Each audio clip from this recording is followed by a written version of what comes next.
Hello, and welcome to all our viewers in Cameroon and across the globe. Welcome to one of your leading political programs that is seeking to listen, give the platform to all political actors, actors of the civil society, and even journalists ahead of the upcoming presidential election. Can you imagine that we are just 11 days to go? Official campaigns began on Saturday last weekend, paving the way for candidates to crisscross the different cities across Cameroon. Of course, on your screen, you can see 12 candidates, but so far we know officially that two have dropped from the competition, that is the race to A to D. We have Ateke Caxton, who has joined the ranks of Bello Boba Maigari, and we also have Barrister Akere Muna, who is now with Bello Boba Maigari of NUDP party. Meanwhile, despite the campaign entering its fifth day tomorrow, the incumbent President Paul Biya is still out of the country, to the curiosity of so many people, and no schedule for his return has been announced. Cameroonians just woke up and were told that the president was leaving, and we don't know when he is going to be coming back. But who knows, maybe on the eve of election tomorrow, or maybe even this weekend or next week. Now, here on Road to A2D, we go beyond the banners, the headlines. We go beyond the conversations that we are having on social media and on different media. We engage directly with the candidates to discuss the vision and concrete policies that they believe will earn them the place at the presidency of Cameroon. We know that it is 43 years, and it is past time Cameroon continues to be governed by what many people have so far described as meaningless slogans.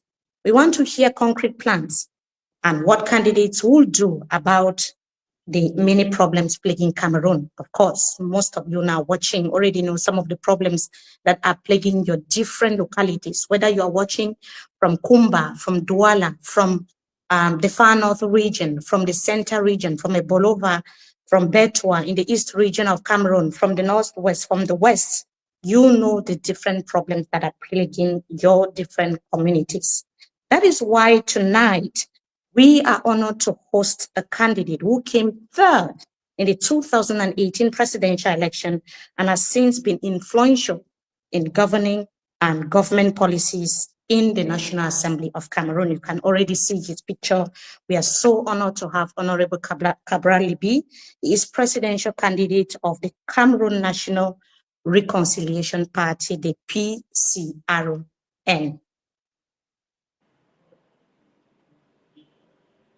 So we are going to be receiving Honorable. Honorable, good evening. Thank you for receiving our invitation and honoring it. We are honored to have you today. Good evening to you. Good evening to all the viewers. And I'm honored to be invited in this remarkable program. So the honor is ours. So many people have been expecting you to be here, and finally you are here. We are so glad to have you. We can see that there could be some technical hitches from the end of our guest.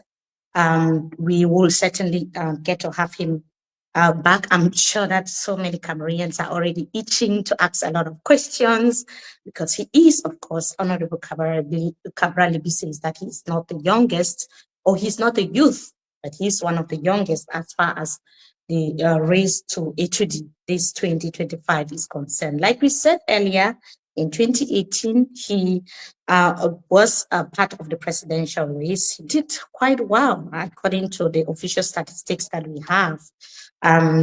He also was one of the main opposition candidates in 2018. And in 2025, he is also having and amassing a lot of support across the youths, amongst even older people, Cameroonians in different regions of Cameroon, already looking at his program, his economic, social, and political program. We are hoping that we'll be able to have Mr. Cabral Libii to answer our questions tonight, if the network in Cameroon permits.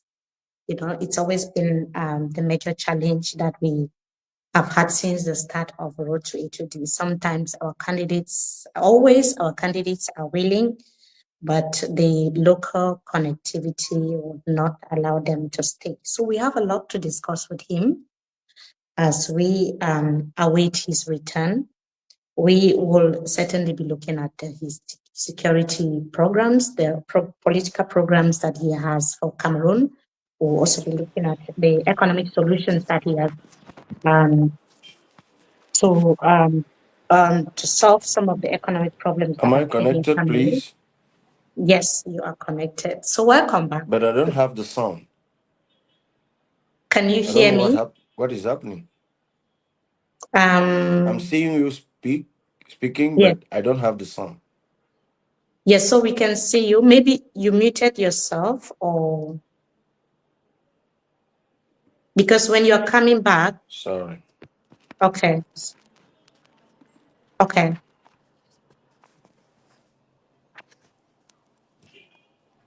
okay. What is happening? I don't have the sound, please. Um, mm, you have to reconnect.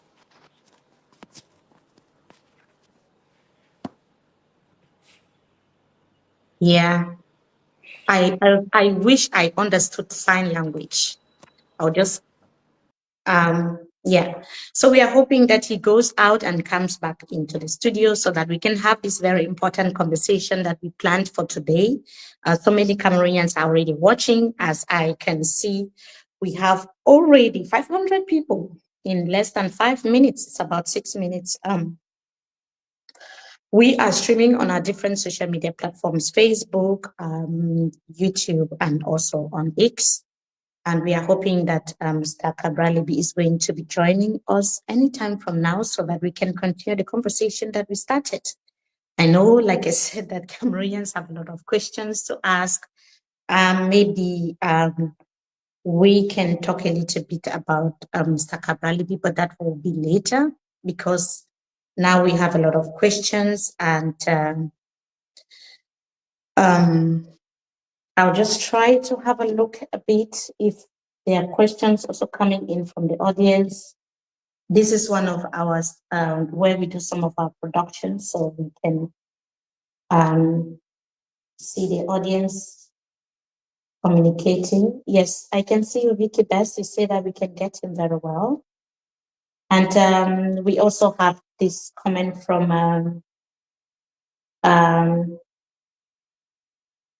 uh, Tagu. We can see you. News Info says that you are connected.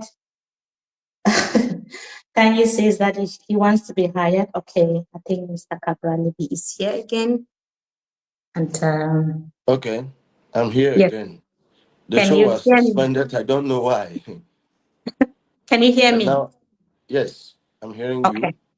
Okay, yes, welcome. So I think we have to go straight to the I'm point. sorry. I'm sorry for that. Yes, yes. You wanted to say something. Go ahead. You wanted to say I something. was saying that I'm sorry. No, no problem. That's fine. Okay. It's actually not your fault, and it's not the first time we are having this. So, Okay. Mr. Cabral Libii, since you took over the PCRN, there have been a lot of leadership problems at the helm of the party, who is controlling who and who should step down and who should be in control. So you survived all of these problems. You have survived and you are a presidential It is the candidate right today. word. Yes, you survived even in court. You won the battle. How did you succeed to defeat Atanganji? Yes, I survived. It is the right word you have used. How did I succeed? I don't know. By the grace of God, first, and because the courts, justice, has decided to say just the law. Because there is no problem in Cameroonian Party for National Reconciliation. The right pronunciation in English, I think, is CPNA, Cameroonian Party for National Reconciliation. It is the official pronunciation of Oh, it. thank you. Mhm. So, you certainly know that. Since 2019, I have been elected president of this political party during a congress which was called by the former president. He signed himself all the documents after the meeting, and himself he sent this document to the Ministry of Territorial Administration, and this ministry accepted and recognized me officially as the national president of this political party. But I was surprised many years after, because after 2019, we went to legislative and municipal elections. After that, we organized another meeting, another congress, on which the former president was present. He signed all the documents.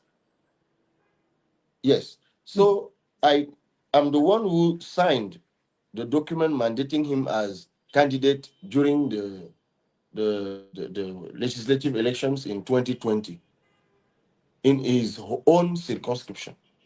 But after that, he decided to go to the court, and the Ministry of National of Territorial Administration decided that okay, we are not authorized to have any meetings. We are not authorized to organize any activities. These we have supported these persecutions during 2 years from 2023, when we tried to organize a congress in Kribi, which was suspended in after instruction of Atanganji. But Mhm. we went to court and we won the battle, have you as you have said. So we thank God and we thank justice for that. Okay, thanking justice and thanking God. Have been seeing a lot of information swirling across different media and social media platforms that you only succeeded to win the case against the other opponent, your opponent, Aspire, who is supposed to be at the helm of your party because you work with or for the government. Are people having alleging that you are working in collaboration with the government? I mean, we see that information circulating almost on a daily basis. You are being accused almost every day of working with the regime. What would be your response? Is that true? No, it is not true. I know. I have heard about all these disinformation about my persons. How can you work with a government which persecutes you? This is the only question I asked. You have certainly heard what Atanganji have said about me. Mhm. He didn't want me to be candidate for this presidential election. He tried to eliminate my candidature. He has done all his best to eliminate my candidature. Which kind of collaboration have you ever seen like that? It is not possible. It is just not possible. But I know, in our context, when you come in politics like me, because I'm just a common person, when I decided to enter in politics in 2017, who was Cabral Libii? Cabral Libii was this journalist you have certainly seen Yes. one day in Douala. It was this common person who was a journalist who was doing chronicles in media, who were criticizing, who was criticizing, it is right, I think, who was Yes. criticizing Yes. government. Mhm. And I entered in politics suddenly, suddenly. And many other politicians were surprised with by my entrance, by my sudden entrance in politics, and the success I had. So Mhm. you certainly remember that in 2018, because I have never had 30 millions in my life. Yes. Never. Never. Before What these what 50 about years. now? What about now? Have you had Let 30 me let million? me let, let me tell you the history. And I Okay. asked for people. I asked for people to help me. It was the first time in our context that we saw a candidate, a presidential candidate, who just beg people, asking for help, telling them that, okay, I have ideas, I have a vision, I have a program, but I don't have money to Mm, pay to be candidate. And these people help me. People give me money. But you certainly heard some politicians, I don't know, some opponents telling that, okay, this money has been given by government. I gave the proofs to journalists, saying that, showing them that you can see all these persons, they gave me 1,000, 2,000, 3,000, 5,000. They helped me to collect this money. So when you, and what I was saying is that in our context, when you come in politics, just like a common man, just like a common person, you can mm. be rejected for that. Because in Right. our context, I should have been the son of a minister, a son of a rich person, coming from a rich family. I should have been pushed by I don't know, I don't know, a famous other politician, just because I was a common person. You certainly know why? Let me make this analogy. I'm not Jesus Christ, but sometime when I'm thinking about the life of Jesus Christ, this man, what has he done to to to to merit what he suffered? Nothing, nothing. But the problem of Jesus Christ was that he was a common person doing marvelous things. And Cabral Libii entered in politics as a common man, as a common person. Just I am just like an ordinary Cameroonian, and how can he uh, uh, uh, how can he collect money? How can he do this? How can he do that? It is not normal. When you are Mm. too normal in our context, you are suspected. You're This is the suspected. reality, and Right. it is paradoxically, because at the same time we need new persons, we need new blood. But when you are a new person, when you are a new blood, exactly for these reasons, you are suspected. Look at these elections. Let me go far because I know this question I have seen in the document you sent to me. We will speak Yes. about that. But Yes. just look at this election. Yes. You are seeing people supporting persons who worked with this government. We want to change Like Bello during Buba and Shiruma. during 30 years, Yes. 25 years. But you are seeing people, they are calling for change, but they are Mm. at the same time calling people to choose what we want to change. It is paradoxical, and uh, I think you have understood what I wanted to explain. That I'm suffering from my simplicity. I'm suffering from my nature of common man, common people, new blood, new person with new ideas, and I've been rejected by some politicians, not because they didn't know the truth, but they found just a pretext to manipulate people. I have Right. never worked with this government.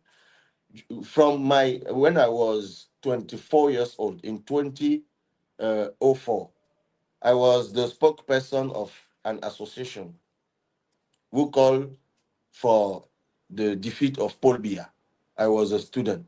And from that moment, I've stayed constant because for me, constance in politics is fundamental. Coherence in politics is fundamental. You are with people or you are with government. And those who have been with this government, when they decide to come in opposition, they are showing me as the one who is with the government, because it is, but it is clear for everybody that there are those who have worked with government, but Right. they are telling Mm. that okay, it is Cabral Libii. So it is just to manipulate populations. But I thank God, because by time people are understanding that it was wrong. They have just tried to eliminate me as a politician, as a candidate.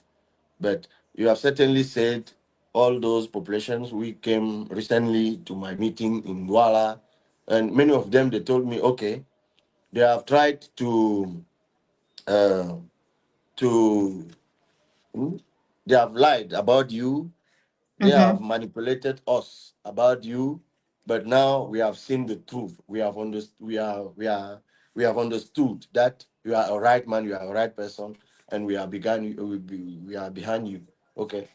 Yes. So for the viewers, I'm going to be a listener just like yourself. Like you can see, Honorable Cabral Libii is one of the most eloquent, because I see people saying, oh, you said you're going to learn how to speak English and that you are so fluent in English and they are Not really fluent, observing. but I'm still improving. I'm You still are doing improving so my English as well. a pronounce.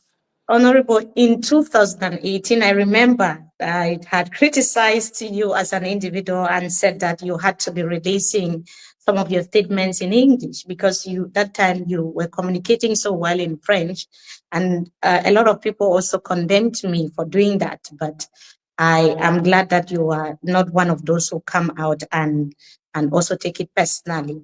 You've said something that caught my attention about how you started in term when you started your political journey as a young person who just had that dream, that vision for a better Cameroon. You had the project, but you didn't have the finance. And you were a journalist, you were doing reporting and so on and so forth. You knew some of the ills that are affecting the Cameroonian society. And you dared to challenge someone who has been in power for so many years. What pushed you? What was your motivation that time? And do you have the same vision today? Do you feel like you have been up to expectation? Okay, if you those who are observing me, you can make a comparison between Cabral Libii of 2018 and Cabral Libii of 2025. I'm sure that I'm more mature now. I'm more prepared for the presidential elections. And I can dare to say that now I'm ready. I'm ready. What pushed me in politics? I've told you that when I was 24 years old, in 2004, I called people to refuse to reconduct to vote Paul Biya. And I promised to myself that when I will have the age to be a candidate, I will do that. And in 2018, it was my first possibility to do that because I was 38 years Mhm. old. Because to be a presidential candidate in our country, you should be 35. It is my first opportunity. It is what my first, but I didn't have finance, as you have said, but I had a project. I had a vision for my country. Um, Let me tell you that for me, the situation of I'm convinced from uh, my jeunesse, from depuis Mhm. ma jeunesse, from Yes. my When you were younger. when I was younger, I'm convinced that the situation we are passing through in this country with this 40-year government is not unacceptable. It is not unacceptable. So Mm. I've promised to myself that If God give me life, God give me strength, God give me population, collaborators to accompany me in this journey, I will fight in this country till things change in this country. I cannot sleep well if I don't fight for change in this country. So I'm permanently, um, um, Yes, you can say in French. It's okay I don't because the know. audience Let me. too. I will find the word. Oui. I'm I'm On peut aussi faire permanently en français, obsessed. en anglais en même temps, I'm oui. permanently obsessed. C'est le mot. Obsédé Mhm. by Yes, change. upset. Yes. Uh, Now it is 5 or 6 years that I'm in National Assembly, and there I have seen. I have seen. Now I have the confirmation of my intuition. Those who Mhm. are ruling this country, they are wicked. That's all. They are egoistics. That's all. You know, if you don't share the difficulties for those you rule, you cannot act for change. Mhm. Their preoccupations are egoistics. They are there for their own problems, for their families, for their children. They are there to have money. That's all. You have certainly heard about my work in National Assembly. I'm always contesting. I'm always denouncing.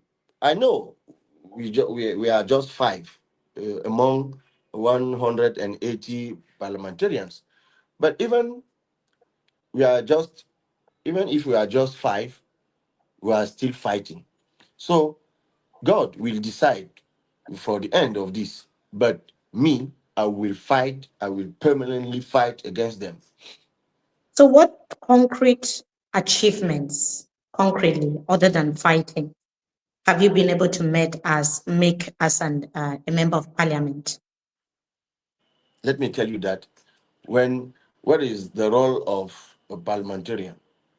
The role of parliamentarian is to vote the bills. And you have two kinds of bills, uh, project and propositions. Project when the bills comes from government, and proposition when the bills comes from opposition. I'm a member Mhm. of opposition, and the procedure there is say attaché is attached to the majority. So we have tried. We have given propositions, but they had never prospered because we are only five. The majority is blocking all our have blocked all our propositions, and the other role of a parliamentarian is to control the actions of government. You control the actions of government by asking questions, verbal Mhm. questions and written questions. And Right. you can also ask for commissions of parliamentarian control. But the adoption of this kind of commission is exactly like the adoptions of a bill. So if you are in the minority, your your proposition for commissions, like the commissions we have introduced about all the money they have stolen in COVID, in sports infrastructures, about the movement of teachers on a fair, about the increase of fuel prices, gas prices.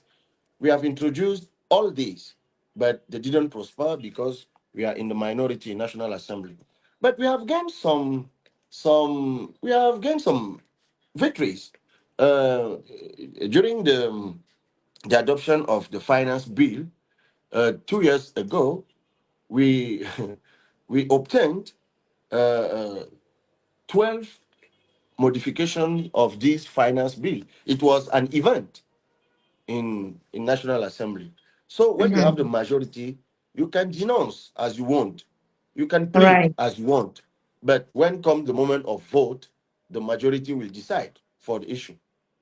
Right. So, on the issue of the National Assembly, let's go to the Anglophone crisis. You've often criticized the strategy of the government. But as an MP, what have you actually done at the level of the parliament and your party to push for peace in these regions?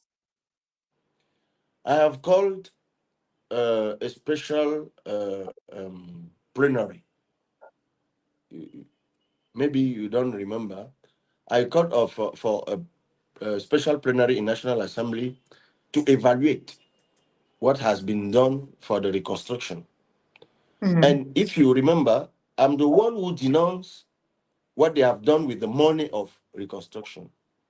When I obtained the report of that, it was a scandal, and I denounced.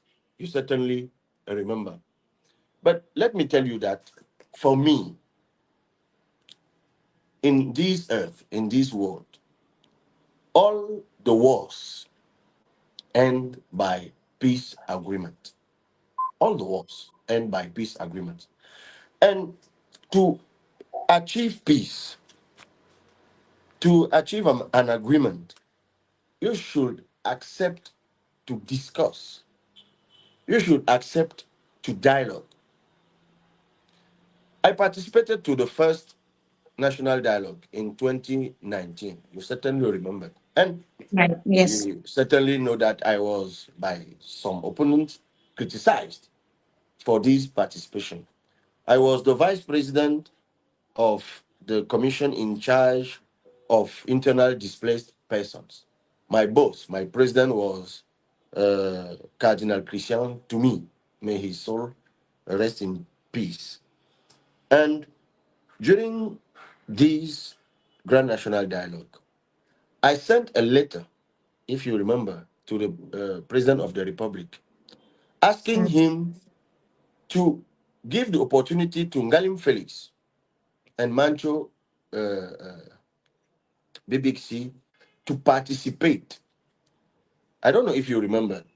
I published this letter because these two persons, not Mancho BBC, uh, Ngalim Felix, yes, and Mancho BBC, and they are in jail, and they sent they wrote to the President of the Republic asking him to give them the opportunity to participate to this national dialogue. The government refused to let them participate. I wrote to the President of the Republic. I wrote to the Prime Minister, who was the coordinator of this Grand National Dialogue. I went to his office, telling him that this is an opportunity for us to achieve peace. And if we want peace, we are obliged to discuss, even with those persons we don't want to face with. I don't know if my English is good.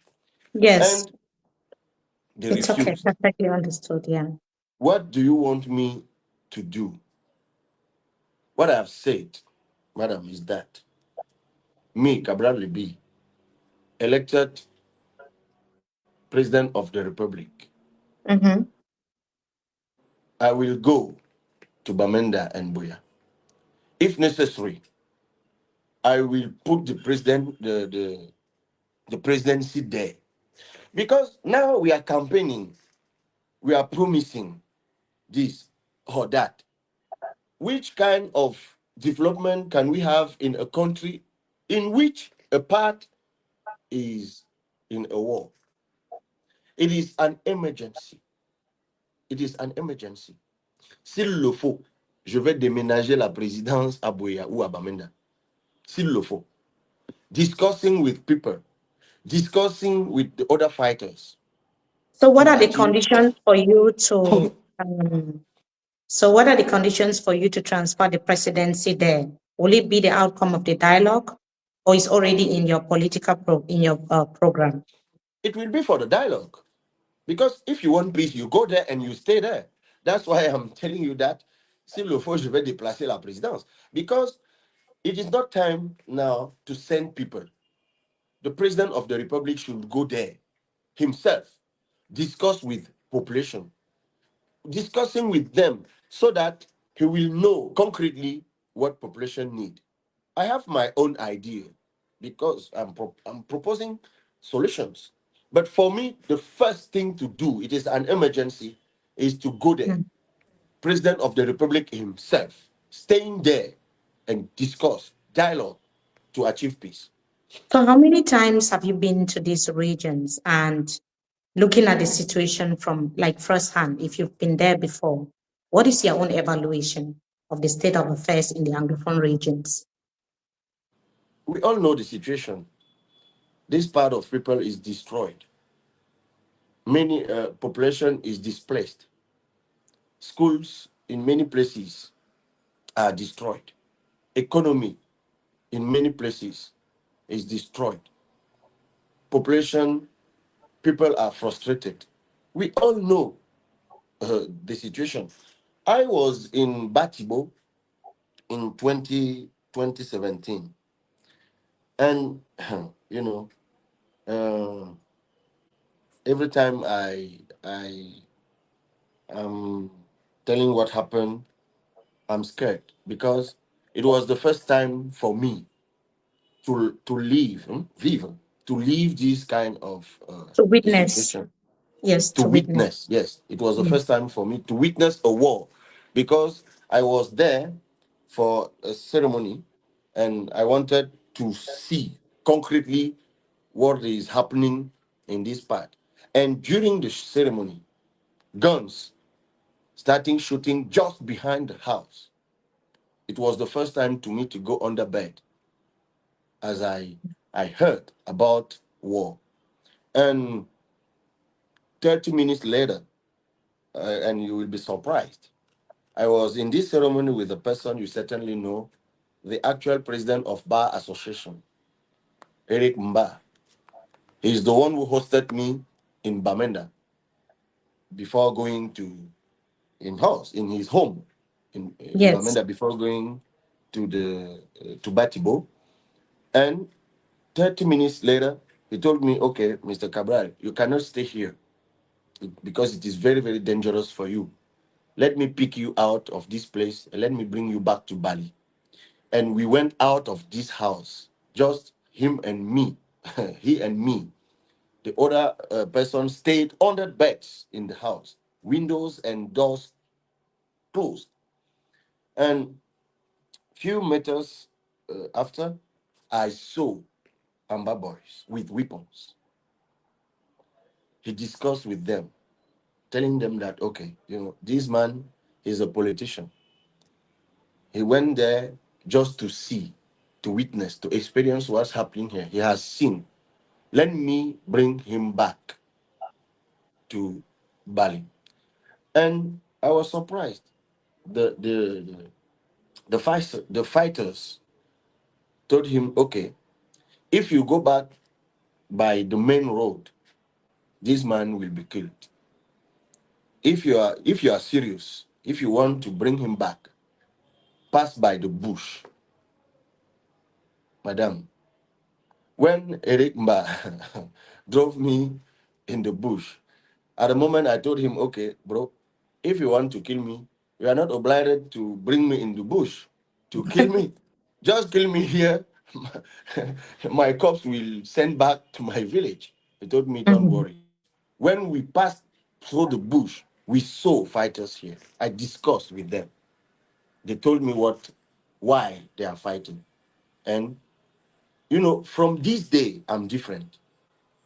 When I'm here in this francophone part, when I'm hearing people speaking avec légèreté from this Mhm. world, sometimes So I just why want why to, are they fighting, and why do you say that you are different? the problem for me is misunderstanding. Misunderstanding. You know, we can. Okay, if you want, I will make or remake the history. Just When briefly, because we have a briefly, lot to discuss. Yes. when when come when came the moment of independence, we all know that we had a problem with this country. We had a part governed close to Nigeria and a part ruling by France. And all these parts were the butin de guerre, the war booty, c'est ça, butin de guerre, because we have been colonized by Germany. Okay, this is just the history. And the United Nations decided to organize what we call plebiscite, giving Mhm. the opportunity to this part, which has been close to Nigeria, to choose, to decide to be attached to Nigeria or to be attached to French Cameroon. You said you know the history. Oh, But yes. after this, it was organized meeting um, in Fumban, and it is after this meeting that we Cameroon became a federal country. This is the 1st October. It is this special. This is a They, special one because in the first on the 1st of October, Cameroon was proclaimed federal country. But which kind of federalism? Which kind of federalism? You know, 11 years later, in 1972, President Aijo decided to reunify this country, and the problem began at this moment. For me, and you can verify, all the countries in this world which faced diversity at the moment of the construction of the foundation, they have chosen federalism. They have chosen federalism because federalism is the only model which gives the the keys of organizing diversity, sociological and anthropological diversity in a shared territory. When Cameroon decided to abolish federalism in this country, this moment was the beginning of the problems we have now. We called it in French vice de fabrication. When the when I don't know, an object is manufactured, when there is a problem, we call it in French vice de fabrication.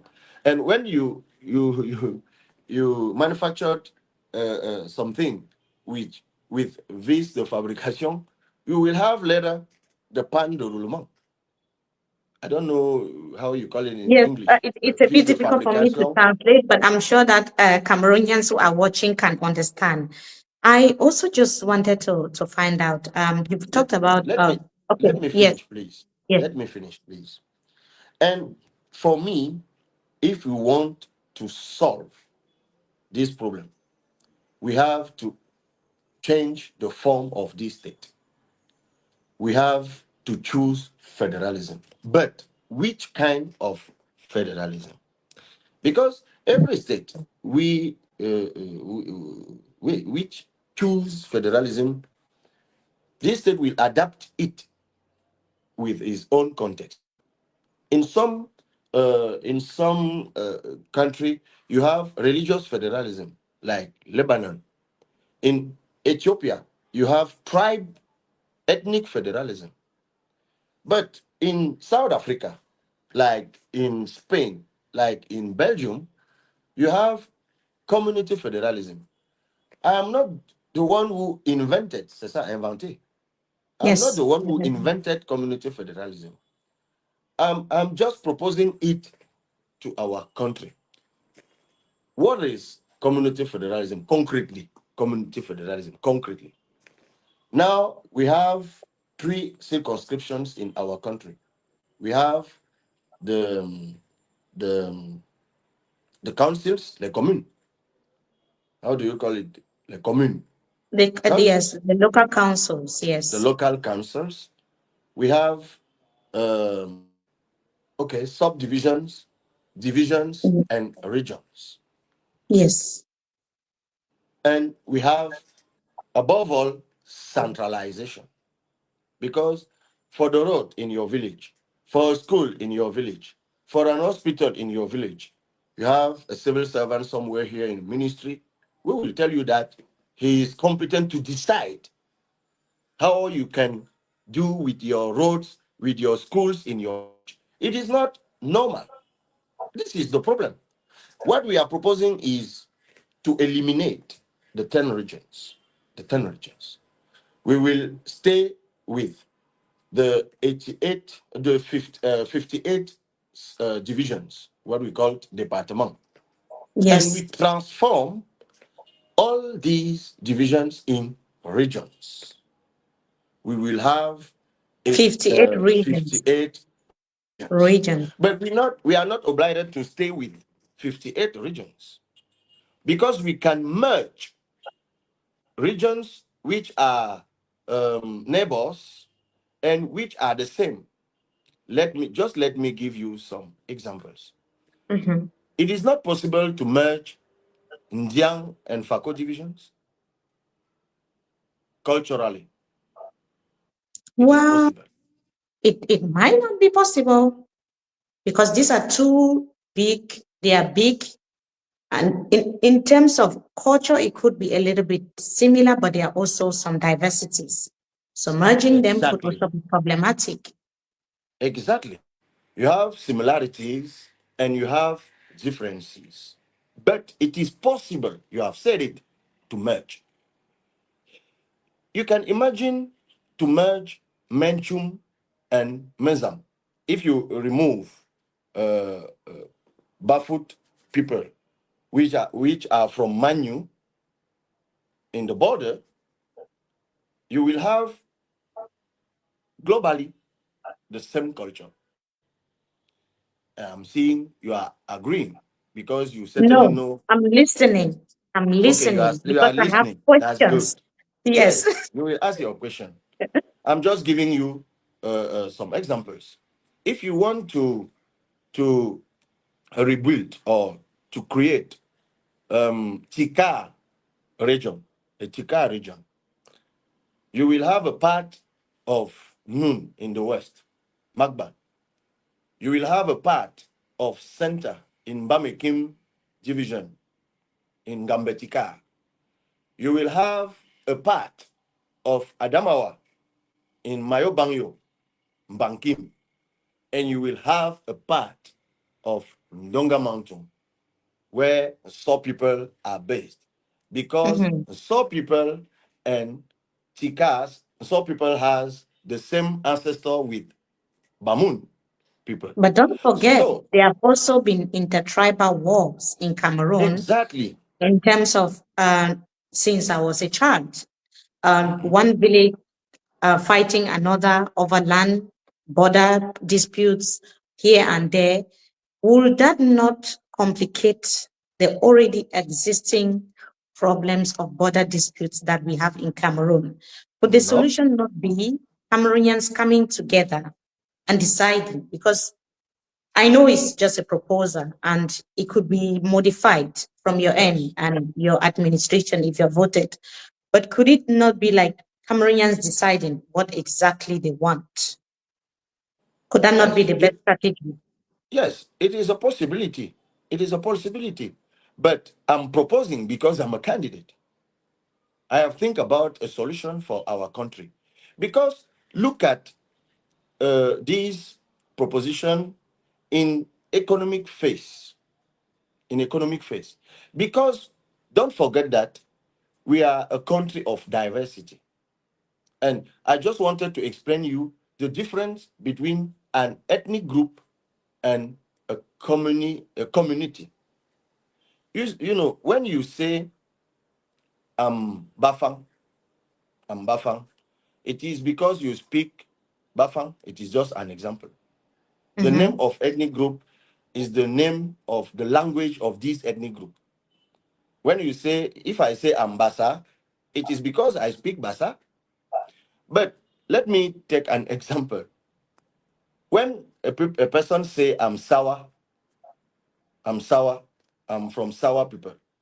Mhm. Sawa is not the name of an ethnic group Yes, because in correct. this group, Sawa people.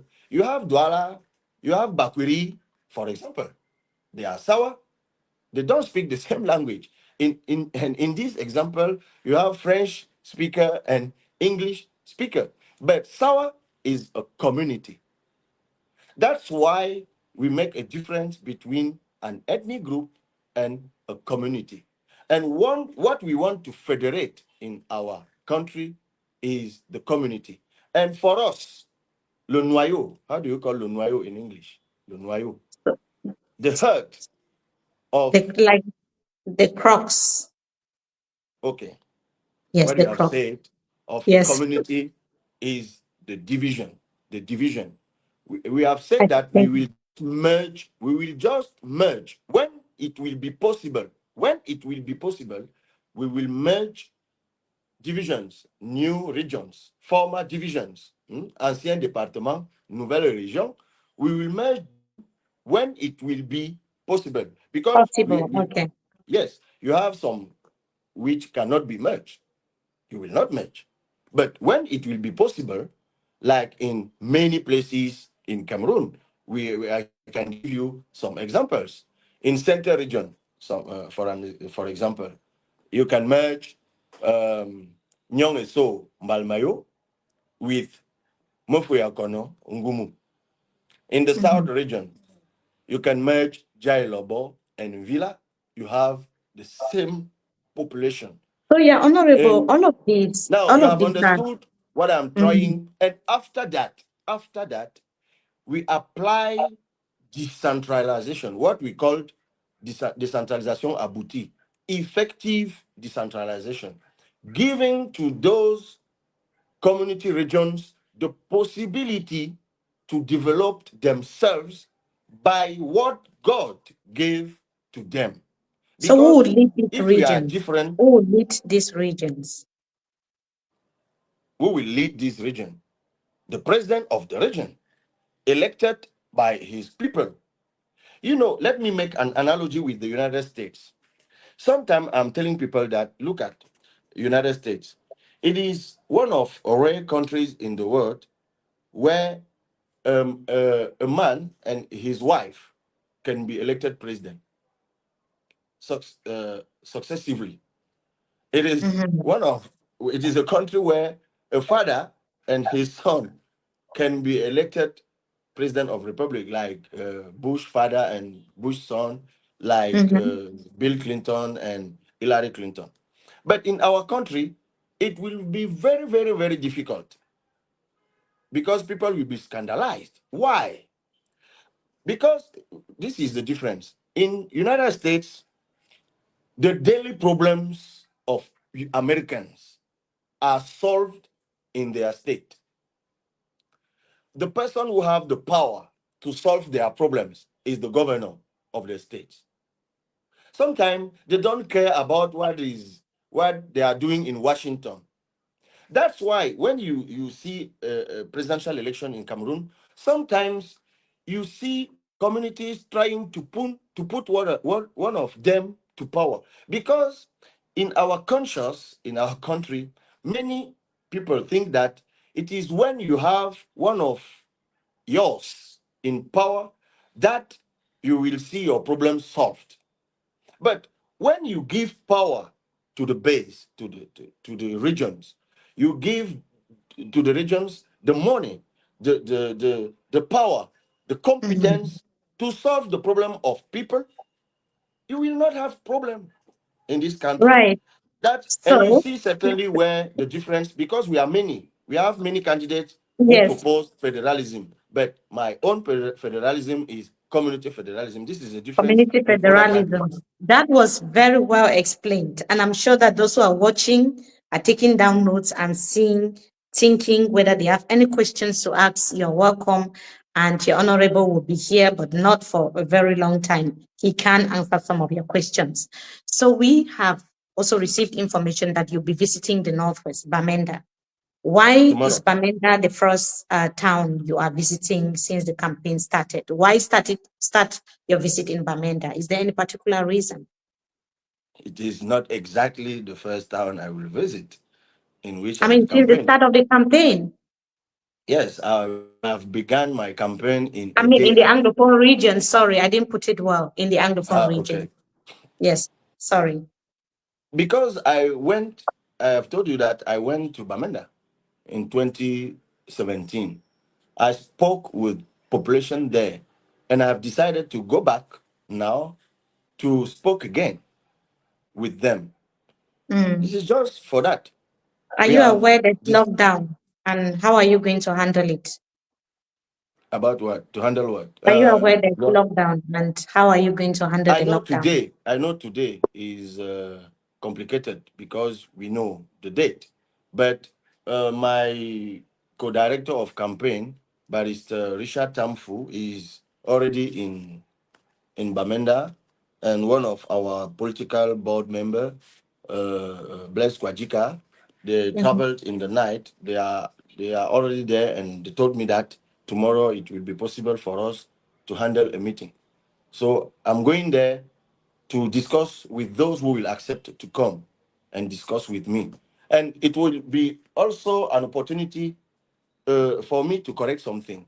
Maybe you don't know, some 2 or 3 years ago, after the assassination of children in school, I called for a state of exception in Northwest and Southwest. State of And emergency. state, where is état d'exception, because we have état d'urgence and état d'exception, state of emergency, it is constitutional. State of emergency is different from state of exception. And I called for the state of exception. And I know, many persons were shocked by this. But I take this occasion, and tomorrow will be an occasion for me to apologize to those who have been shocked. But me personally, me personally, I was deeply offended by what happened. And let me tell you something. I'm a descendant of nationalists. I'm descendant. My grandfather was Makiza. His first son, Makiza, and his second son died fighting in the bush for the independence. And my my uncle, one of the survivors, he told me that the fight against independence uh, began to slow down when they started to kill those for them. Uh, they started to kill those for whom they were They fighting. were supposed to be fighting for. They were supposed to be fighting. And they gave a pretext to the colonialists to crush them. Because you have certainly heard about General Semenge in one Mm. of his interview. He said that those who were in the bush, they were killing people, and the state has had an obligation to eliminate them to save people. And when I saw that, I said to myself, what they are doing, they are they are diluting. I don't know if the word is good. Diluer in English, in French, diluer. In English is what? I wouldn't want to do wrong translations, but I'm very certain that Cameroonians can understand exactly what Mm, you mean. Yes. okay. For me, they started, I don't know. Uh, when we say in French, brouiller le signal, I don't know. They started brouiller le signal. Because when you kill those for whom you are fighting is wrong. Is wrong. Mm. So for me, it was a time. Not for me, state of exception is not militarizing a place. Is to stop doing what is done and reflect for another way to do it. For me, it Mm. was because we were offended, deeply offended. For me, it was a moment to stop and discuss about another way to solve the problem. So Yes, That's why yes. I told you that So it will be atrocities have tomorrow an been occasion committed a to lot. apologize. Sorry that we are talking a lot about the conflict, but atrocities have been committed a lot on both sides. Women have been killed by both separatists and government soldiers. Children have been killed, deprived of education, their rights to education, which is a fundamental human right.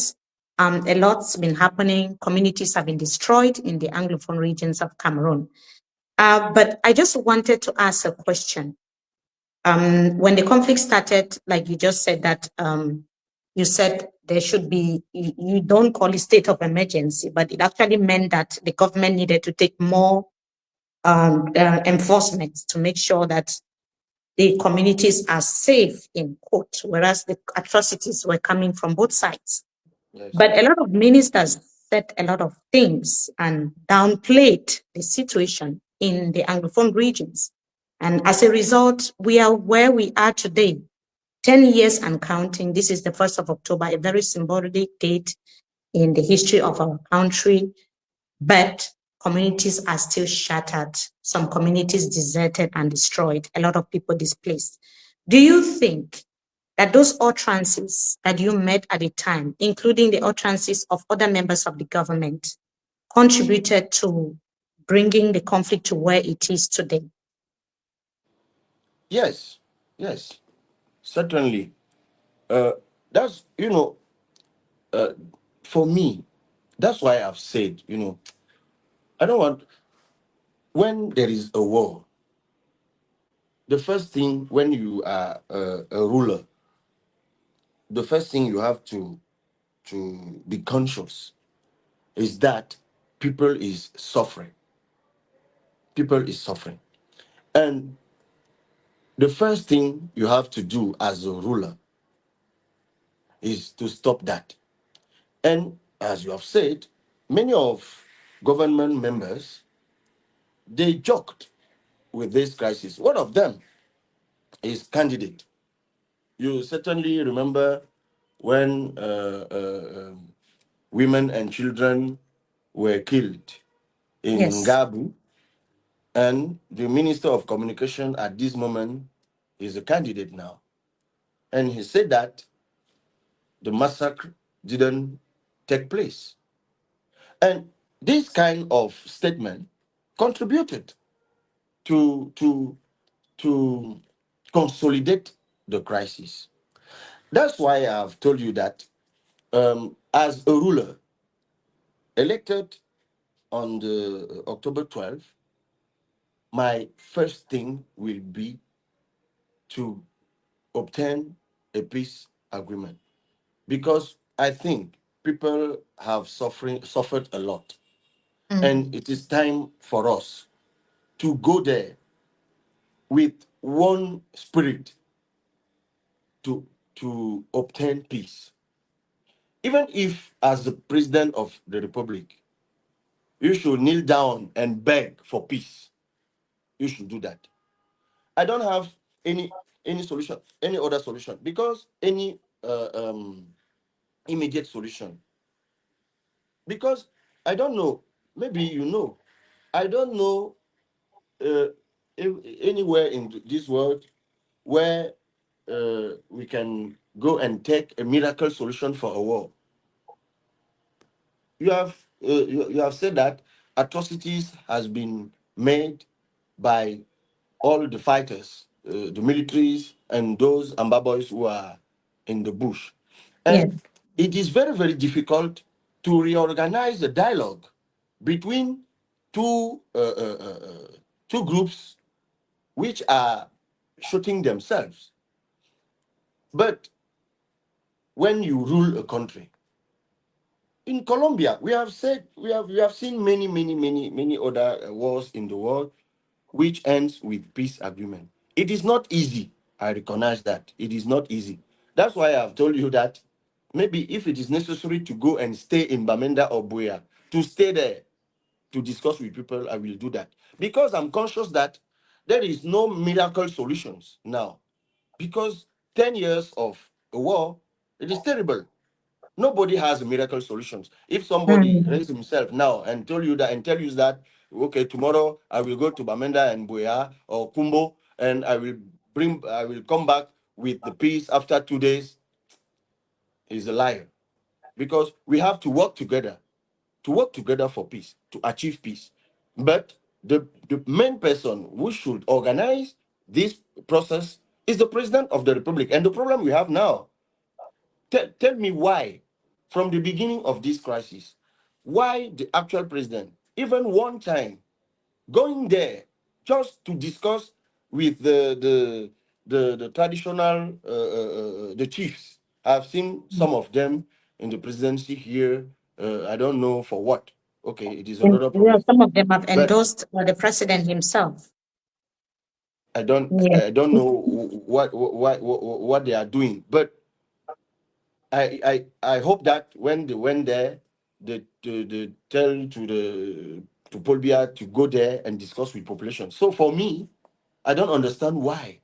Why you rule a country? You have a part of your country in a war, in a crisis like that. People are dying every day, and you don't find time just for one time to go there and discuss with authorities, to discuss with militaries, to discuss with organizations, civil organizations, to discuss with families, to discuss with population.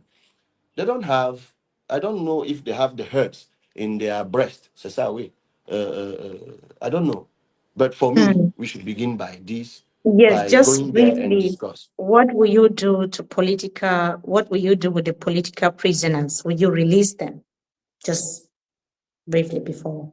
Let me tell you that if we want to have a new departure in this country, we are obliged, after this dialogue, to accept that those who have committed, uh, committed, I don't know, Yes, committed. those You're who doing have well. You're committed doing so well. Yes. those who have committed atrocities, they should apologize. And when they apologize, we have the moral obligation to accept that they have apologized, and we try to rebuild. We try to rebuild. And to rebuild, you are obliged to discuss even with the prisoners, because some of them who are in jail, they have committed atrocities. It is real.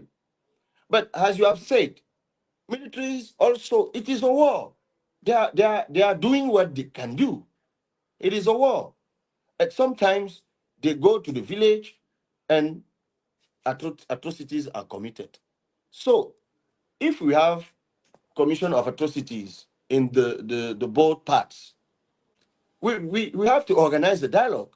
If we forgive to this part of militaries, we have also to forgive to these other parts of those who are in jail, part Mm. of prisoners. And at the moment, we have to accept that we permit them to be libérés, Yes. uh, Yes. So to be released. So there's also to be Boko released. Haram. Okay, this is the Yes. right word. We have to We also accept have that. But the let Boko me tell you Haram. that Yes. it is very, very, very difficult, because Mm. when you release a person who has killed the mother or the father in a family, just know that this family still exists. And imagine the la douleur is what in English? The pain. Imagine the pain of a member of family seeing that we have decided to release the persons who killed his mother or his brother or his sister. It is very, very difficult. But look at the experience of Rwanda. At the moment, they decided to organize reconciliation. And it is, um,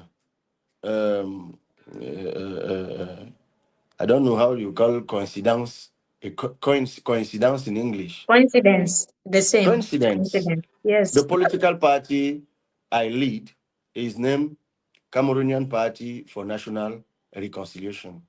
If I'm a president of a political party which name is Reconciliation, I have to reconciliate population. But you cannot reconciliate two persons who don't have problems. But it is a very difficult task. But we have to do that. We have to do that. We have to reconciliate those who fought it. Yes, so we also have the Boko Haram terrorizing some parts of the, in like generally, some parts of the far north region that is since 2013. What specific strategy will you bring to stop this insurgency? Okay, you just remind that in the north regions, we have two kind of terrorism. We have external terrorism, Boko Haram, and we Mhm, have internal terrorism now, because every day people are kidnapped in some regions in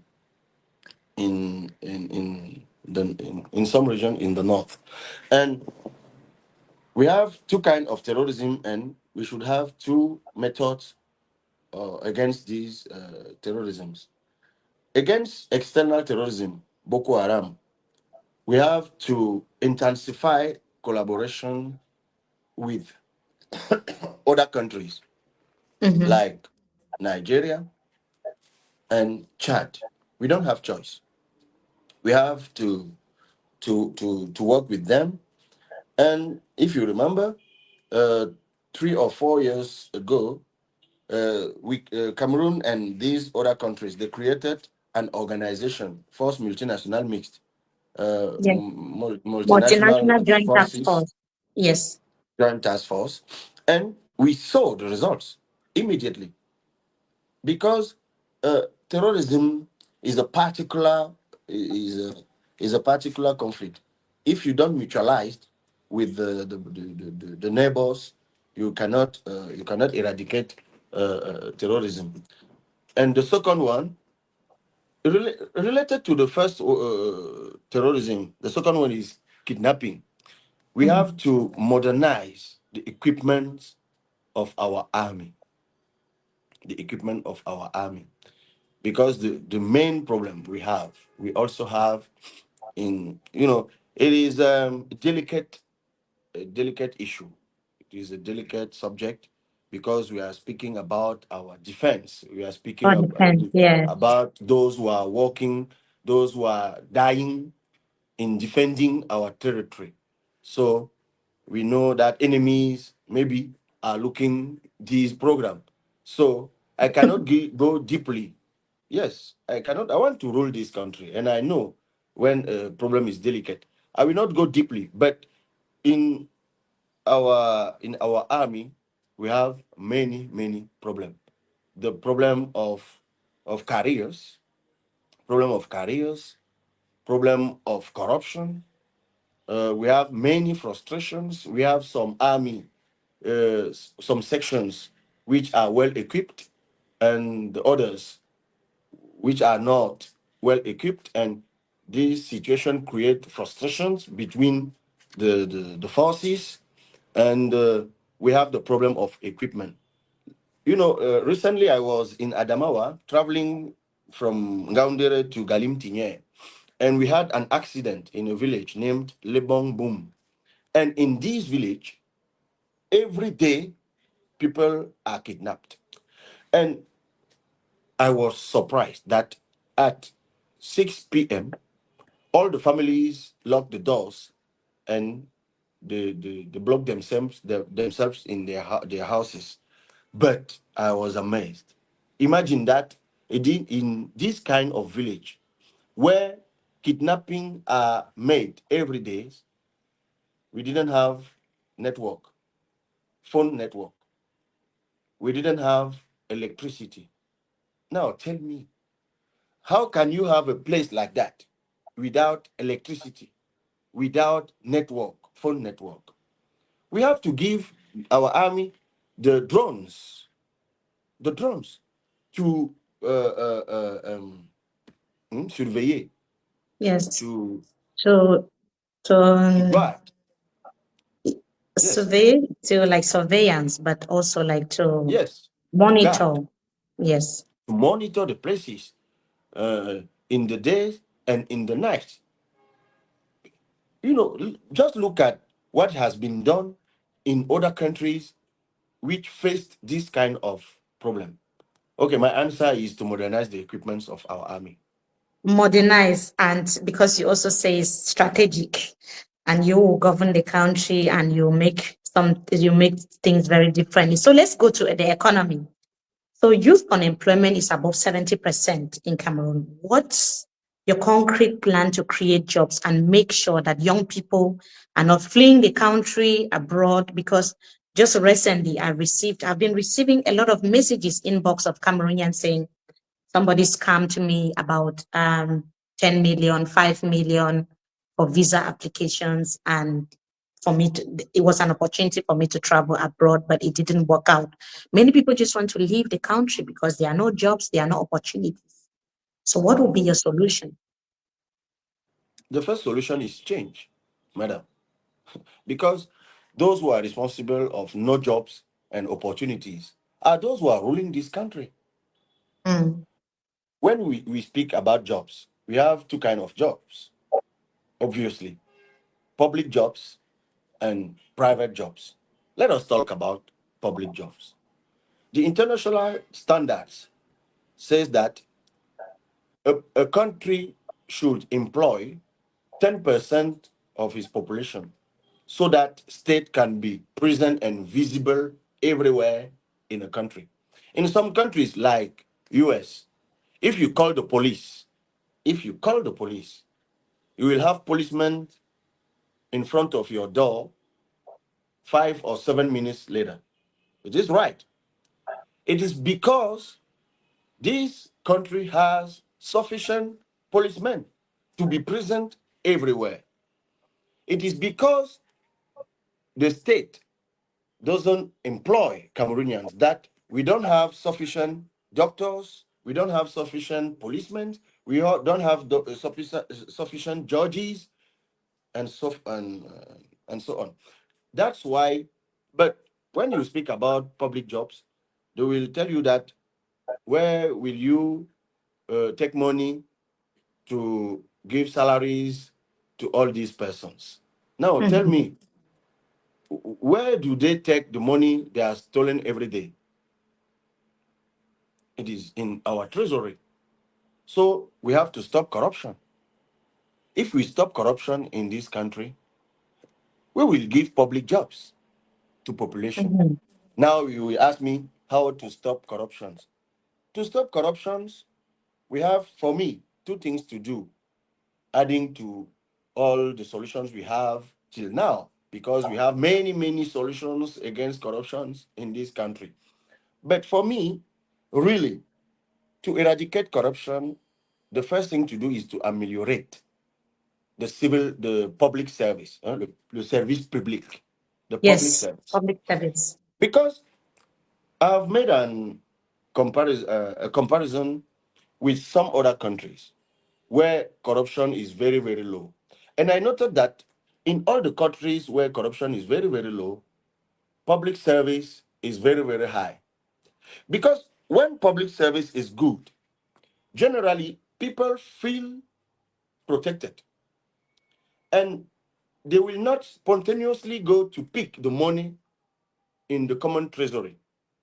But Mhm, when they don't feel protected, they find solution to be protected. You know, some people sometimes are doing corruption just to give food to their families, just to have good schools for their children. Sometimes, but you have the others who take the money. I don't know exactly for what, just because they are the bangji. They are taking our money. I don't know exactly what. Just then, that's why I'm telling that the first thing to do is to ameliorate public service. Our state should be our protector. That's why our vision in this electoral election is the state that protects and unleashes energies. Now, to create jobs for us, madam, we will apply in this country the policy of in this industrial multiplier. Me, Cabral Libii, president of this republic, we will never, never export natural resources without transforming them at least 2 times. You remember? That's why I contest the why President Biya signed about iron in Kribi. He has given our iron to Chinese in Kribi. They have given, I don't know how bauxite is called in English, but you Bauxite. understand. Bauxite. Recently, Prime Minister was in Minimata. They have given our bauxite freely to Australians. It is not normal. You cannot create jobs in a country where, when the public reports says that we have um, we have sell, on a vendu, we have Yes, we have sell, c'est we ça? sold. We Vendu. sold. Past Yes, simple we is sold. sold. We have Yes, we sold sold. 5 kilograms of gold in Emirates. But when you go to the report of Emirates, you discover that Emirates has about 500 kilograms of gold. And when I Mm. asked in National Assembly, I asked to the Minister of Finance, tell me why, when you say that you have sold 5 kilograms, the person to whom you have sold it, he's saying that he has bought 500. He told me that is the difference between origin and provenance. If you Yes. understand So something, yes, you tell me. Another Mr. another solution to create Yes, jobs is to release the energies of enterprises. Because in our country, enterprises are suffering because of taxes. This is Sandrine Yamga. Because yes. of taxes. It's for so long, Sandrine Yamga, for taxes. So we have to, comment on dit baisser les impôts? Reduce We the have tax. to reduce The tax. taxes. Yes, reduce the But taxes. Yes. let me tell you something. To reduce the taxes, we have to increase our wealth, national wealth. When you read the statistics of FME, they say that our wealth, GDP, PIB, GDP is 25 billion of CFA francs. But generally, we forget that these 25 billions just represent 10% of our economy, because 90% of our economy are informal. Mhm. And because of this informality, this 80% of economy is not counted in our national wealth. That's why we're proposing to install in our country, like in other countries in the world, a system, a digital system, which will be able to control all the economic transactions in our country, so that state will have more money and will be able to reduce taxes, permitting enterprises to give jobs. And the third solution is to give finance to, to the youth by the So digitalization of the country and creating a bank of yes. innovation and So investment. yes, We Mr. will give Cabral, I the, know that the we can opportunity always to the youth we to can talk invest. and talk and talk and talk again. Okay. In the beginning, I called I close my mouth and I Honorable. listen. I called Honorable Cabral Libii the Obama of Cameroon, because Obama will speak off script, and he can go on and on like for an hour. I remember Sandrine Yamga has just joined us. I She hope I will is have the destiny of my Obama. very learned colleague and a very brilliant journalist. We know her, of course. And you could see Cabral Libii, Honorable Cabral Libii could recognize her. Welcome, Sandrine, and thank you for joining us. Ben, merci Mimi. Bonjour, bonsoir Cabral. Désolée, Ah je oui. ne pouvais pas joindre plus tôt, mais Oui, je suis Sandrine, contente. ça fait longtemps, longtemps. Je sais que ça Sandrine fait et longtemps, moi, beaucoup d'années. Sandrine et moi, on était presque, je vais oser le dire, presque comme Oui, mari et femme. Parce Ouais, que, presque. oui, pendant 2 ans et demi, nous avons travaillé ensemble dans la nuit et au petit matin. Parce oui, qu'elle oui, Mhm. oui. présentait, Je me elle rappelle. présentait la matinale à Equinox Radio. Absolument, à 7 heures le Et matin. j'étais chroniqueur à Equinox Radio, donc Sandrine m'appelait au milieu de la nuit pour me demander Oui. le thème de la chronique. Et le matin, on se parlait avant qu'elle n'aille en studio. C'est pour ça que je dis qu'on était presque mari et femme, tellement Ben, on se parlait tous les jours. Et je ça suis va, très moi heureux aussi, de je la suis voir tellement là, heureuse. toujours aussi belle et rayonnante. Oh, Oui. merci, c'est gentil. Mais on va se reprendre juste après que tu as fini, j'espère bien qu'on va pouvoir se parler. Ce sera Mais avec je disais plaisir. à Mimi ce matin que j'ai 2 ou 3 questions pour toi. Je suis juste arrivée pour ça.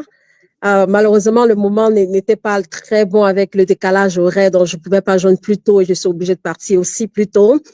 Première question pour toi. Alors, je vous entends, la vague orange, je dirais plutôt le PCRN, scandé. Je vais mettre le mot entre guillemets. S'il n'est pas bien placé, on pourrait me corriger là-dessus. On va gagner l'élection du 12 octobre 2025. Comment est-ce que vous en êtes si sûr? Qu'est-ce qui vous pousse à le penser? Est-ce que vous Alors, vous minimisez les avez bien candidats qui noté. sont en lice? Ou pourquoi est-ce que vous semblez si certain d'y arriver? OK. Alors, il faut préciser que nous le disons depuis quelques jours. On ne le disait pas avant. On le dit depuis quelques jours. Mais qu'est-ce Donc, qui vous fait pourquoi? croire ça? Ben, c'est ce que je m'en vais vous expliquer. C'est que nous découvrons enfin, avec émerveillement, le résultat de notre travail. Parce que depuis 2019 que nous avons pris le PCRN, nous étions conscients de notre retard vis-à-vis des anciens partis politiques que nous avons. Et nous nous sommes mis au travail pour rattraper ce retard en implantant notre parti politique partout. Puis, lorsque nous sommes allés à l'Assemblée nationale, nous nous sommes dit, nous ne sommes que 5 sur 180, mais nous plaçons notre mandat à l'Assemblée nationale sous le signe de l'épuisement au travail. Et puis, troisième chose, nous avons publié 2 ouvrages. En 2021, le fédéralisme communautaire, dont je parlais tout à l'heure avec Madame Mimi Mefo. Puis, en 2024, une offre politique, le manifeste de la rupture et du progrès. Et malheureusement, en 2023, Madame Mefo nous a posé la question à l'entame, nous sommes entrés sous la persécution du ministre de l'administration territoriale, au point même qu'on s'est dit à un moment que peut-être les bases du parti ne tenaient plus, parce que nous avons été interdits de réunions, interdits de meetings, interdits de congrès. Vous vous souvenez que même faisant la dédicace de mon ouvrage, le MINAT a donné instruction à un moment au gouverneur de m'expulser de toutes les régions. Mais lorsque nous avons repris le terrain, quand nous avons gagné les procès, nous avons gagné 7 procès. Et lorsque notre candidature a été adoptée, il ne pouvait plus nous empêcher de travailler. Nous avons commencé par Kribi. Et nous avons fait exprès de commencer par Kribi parce que je me suis dit, si je vais commencer par Ezeka, on va dire que c'est ma circonscription. Pas qu'on va dire, moi-même j'aurais une mauvaise température de la réalité parce que c'est ma circonscription. Donc je suis allé commencer loin au sud, à Kribi. Et j'ai dit à mes camarades, le meeting de Kribi doit être un meeting uniquement avec les militants. Madame Yamga, lorsque j'ai vu 4000 militants débarquer à Kribi, pour moi, c'était comme un miracle. Je me suis dit, mais non, on n'est pas mort. Et après Kribi, nous sommes allés dans la Liké, nous sommes allés dans la Mefouya Famba, Mefouya Kono, nous sommes allés à l'extrême nord, passant par le maillot Kani, le maillot Danaï, Kaile, Yagua, Touloum, Gidigiz, Digilao, Marois, Kousseri. On a vu des milliers de gens venir à notre rencontre. On est reparti à Paris, où sont logés plein de gens qui nous vilipendent matin, midi, soir. On nous a dit que bon, on n'avait même plus un militant là-bas. Nous avons trouvé une salle aussi comble que celle que nous avons remplie en 2018. Et les gens n'avaient de cesse de nous dire, Monsieur Libii, on croit en vous, malgré tout ce que vous avez subi. Et Madame Mimi Mefo, vous me posez la question à l'entame, malgré tout ce qu'on vous a collé, malgré tout ce qu'on a raconté sur vous, et vous, Sandrine Yamga, vous êtes bien placé pour dire aux gens quel a été mon parcours, parce qu'il y a votre main dedans. Et les gens me disent, mais non, on a enfin compris, et on est derrière vous. Je vous assure, Madame Sandrine Yamga, entendons-nous, hein, soyons clairs. Dans le pays ici, là, où je vis là, dans les routes, personne ne peut marcher sur les routes ici et voter pour ce pouvoir. Personne ne peut aller dans les hôpitaux qu'on connaît ici et voter pour ce pouvoir. Personne ne peut inscrire son enfant dans les écoles que nous voyons ici et voter pour ce pouvoir. Personne ne peut vivre dans la misère dans laquelle la majorité des Camerounais vivent et voter pour ce pouvoir. Mais La vous n'êtes pas question aussi est, sûr que la foule arrive juste. Est-ce que vous êtes certain que cette foule que vous évoquez comme un facteur qui, d'après ce que je comprends, vous permet de mesurer votre électorat, est-ce que cela vous permet vraiment de vous dire, ces personnes vont me faire gagner l'élection demain? oui, mais c'est ce que je vous dis, madame. Vous en êtes si Comptez sûr, mais vous n'êtes pas pas. certain que toute la foule que vous voyez, que tous sont inscrits, tous sont des cartes électorales.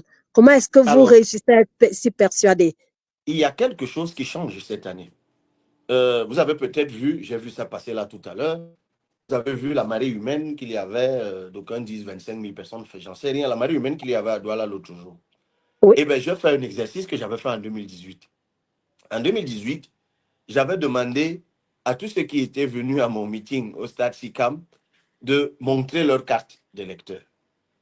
Et ce jour-là, quand j'avais vu le nombre de bras levés, j'avais compris que j'étais mal barré. Et l'autre jour, à Douala, j'ai osé le même truc. J'ai demandé aux gens de me montrer leur carte d'électeur. Et là, Madame Sandrine Hamga, quand j'ai vu les cartes d'électeurs soulevées, je me suis dit, il y a vraiment Dieu dedans, il y a quelque chose qui est en cours. Donc moi, je vous dis qu'il y a quelque chose qui se passe au Cameroun. Et moi, je reste convaincu que contrairement à certaines idées reçues, ce qui se prépare le 12 octobre au Cameroun est une grosse surprise. Oui, ça implique du temps. Je veux juste terminer sur ce point. Je vais aborder une autre thématique ou une autre problématique dans un instant. Toujours parlant de votre victoire que vous projetez pour le 12 octobre, est-ce que vous ne vous appuyez pas quelque peu sur le fait que la candidature de M. Kamto n'ait pas été validée? Et Non, regardant les dernières élections ou la dernière élection présidentielle, celle de 2018, est-ce que vous n'essayez pas de faire un rapprochement à vous dire, OK, si j'avais été troisième, si M. Kanto qui était deuxième n'était pas là, alors je pense que je pourrais probablement me rapprocher ou peut-être un peu plus remporter l'élection. mais non, mais absolument pas. La politique, elle est dynamique, elle n'est pas statique. De 2018 à maintenant, beaucoup de choses se sont passées. En 2018, je n'avais pas été élu député. Je n'avais pas fait le travail parlementaire que j'ai fait maintenant. Je ne pouvais pas me prévaloir d'avoir dirigé un parti politique qui a des élus avec les résultats merveilleux que certaines de nos communes sont en train d'avoir. En 2018, la perception qu'il y avait sur ma personne, c'était la perception globalement d'un jeune qui vient de débarquer de la société civile, qui fait irruption dans le champ politique et qui était pour beaucoup un objet de curiosité. Non, maintenant c'est beaucoup plus différent. C'est pour ça que je faisais la différence entre Douala, en fait, tout à l'heure parlant de carte d'électeur, c'est-à-dire que j'avais plein de curieux qui étaient venus à mon meeting du Stade SICAM, mais là, l'autre jour, là, j'avais plein de personnes engagées. Donc, ma base électorale, grâce au travail, c'est pour ça que je parle, je dis que ma candidature est une candidature de travail, elle a forcément augmenté grâce au travail déjà d'implantation du parti qui a été fait sur le terrain, malgré la persécution, grâce au travail parlementaire et grâce au travail de formulation d'un projet politique. Euh, Beaucoup d'observateurs actuellement commencent à dire que sur les 12 offres politiques qui sont en compétition, la nôtre semble être la mieux aboutie, la mieux écrite. C'est pour ça que nous pouvons nous permettre de dire que nous sommes prêts.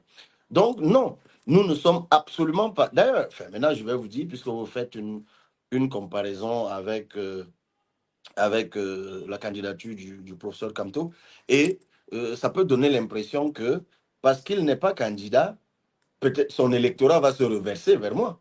Et que c'est ça qui me donne de penser que je vais gagner.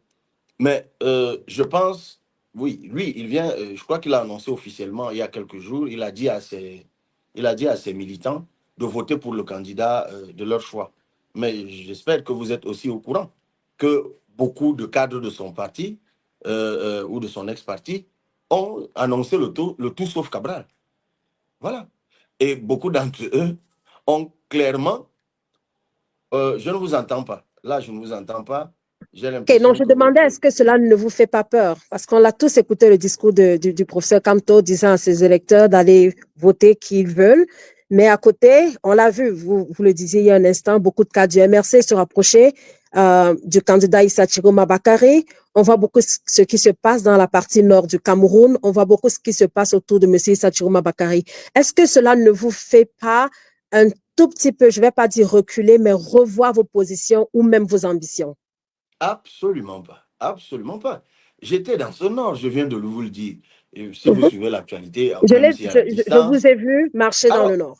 vous m'avez vu marcher dans le nord. Mhm. Et vous avez vu ces hommes et femmes qui venaient à ma rencontre dans Ben, les il y trois en a qui régions. sont aussi allés à la rencontre de M. Issa Chiroma Bakary. Cela est donc tout à fait normal. Cela est tout à fait normal. C'est-à-dire qu'il ne faut pas donner l'impression que tout l'électorat du Nord va vers une personne. Absolument pas. Moi, j'ai rencontré des hommes et des femmes dans cette partie du pays qui vous disent que pour rien au monde, ils ne vont voter pour quelqu'un juste parce qu'il leur dit je suis nordiste et venez pour moi, leur faisant oublier que toute la souffrance qu'ils endurent aujourd'hui, ils la supportée. Parce qu'il y a deux façons de servir un régime. Il y a des gens qui servent un régime avec mesure et modération. C'est-à-dire, ils se contentent d'être là-bas, de faire ces choses. Mais il y a des gens qui décident de servir un régime avec enthousiasme, avec passion. Et M. Bakary, Issa Chiroma Bakary est de ceux qui ont servi le régime avec passion. C'est-à-dire que lorsqu'on tuait des hommes, des femmes et des enfants en Garbou, ils venaient vous dire que c'est faux. C'est-à-dire que lorsque des bandits venaient cautionner la victoire électorale au Cameroun, ils vous disaient que c'était de vrais agents électoraux. Lorsque Ben, le vous qui êtes professeur chrétien, vous Camteau savez qu'il s'est peut-être repenti. lorsque, je finis juste, lorsque le professeur Kamto, dont vous parliez tout à l'heure, dénonçait la fraude électorale et ce dont il avait été l'objet après l'élection de 2018, lui, il le traitait d'illuminé. Donc, c'est quelqu'un qui, pendant 25 ans, s'est investi ardemment avec ses tripes à soutenir le régime qui a fait du Cameroun l'ombre de lui-même, qui a plongé les millions de Camerounais dans la souffrance. Et moi, j'ai rencontré des milliers de nordistes qui m'ont dit, Monsieur Libii, vous, oui, vous n'êtes pas nordiste, mais vous vous êtes battu à nos côtés. Parce que lorsque nous souffrions, vous étiez à nos côtés. Et notre propre père ou frère n'était pas à nos côtés. Et ce qu'il veut faire là, le fameux repli communautaire, donne juste l'impression qu'il a démissionné 2 mois avant l'élection, non pas pour gagner l'élection, mais pour regagner le Nord et se positionner dans de nouvelles négociations. Donc ça, c'est une vérité qui fait que vous savez, il y a pas beaucoup de partis au Cameroun qui ont des élus, et dans le sud du pays et dans le septentrion. Il y a le parti au pouvoir, il y a l'UNDP, qui a des élus au nord et à l'est, et Tout vous à avez fait. le PCRN, qui a des élus au sud et dans la Damawa, notamment dans le Mbere, à Menganga. Et vous n'avez pas beaucoup de partis comme le PCRN qui, je peux vous prendre à Kaikai. J'aime toujours le résultat de Kaikai. Ou aux élections municipales à Kaikai. Kaikai, c'est dans le maillot d'Anaï, après Maga là-bas. Mhm. Nous avons fait 47%. 47%. Nous avons fait à Kribi de 30%. Donc, même si nous n'avons pas gagné, à Konyambeta, nous avons gagné, c'est dans le centre, dans le MBAM, et on nous a volé notre victoire en payant 3 de nos surveillants dans les 27 bureaux de vote, et puis ils ont disparu, ils ont pris de l'argent, ils ont vendu nos PV. Donc, ce que je veux que vous compreniez, Madame Sandrine Yamga, c'est qu'il y a une chose que moi je me suis toujours dite dès que je suis entré en politique. J'ai compris que on ne peut pas être élu président de la République en faisant du tribalisme, en faisant du repli communautaire ou ethnique.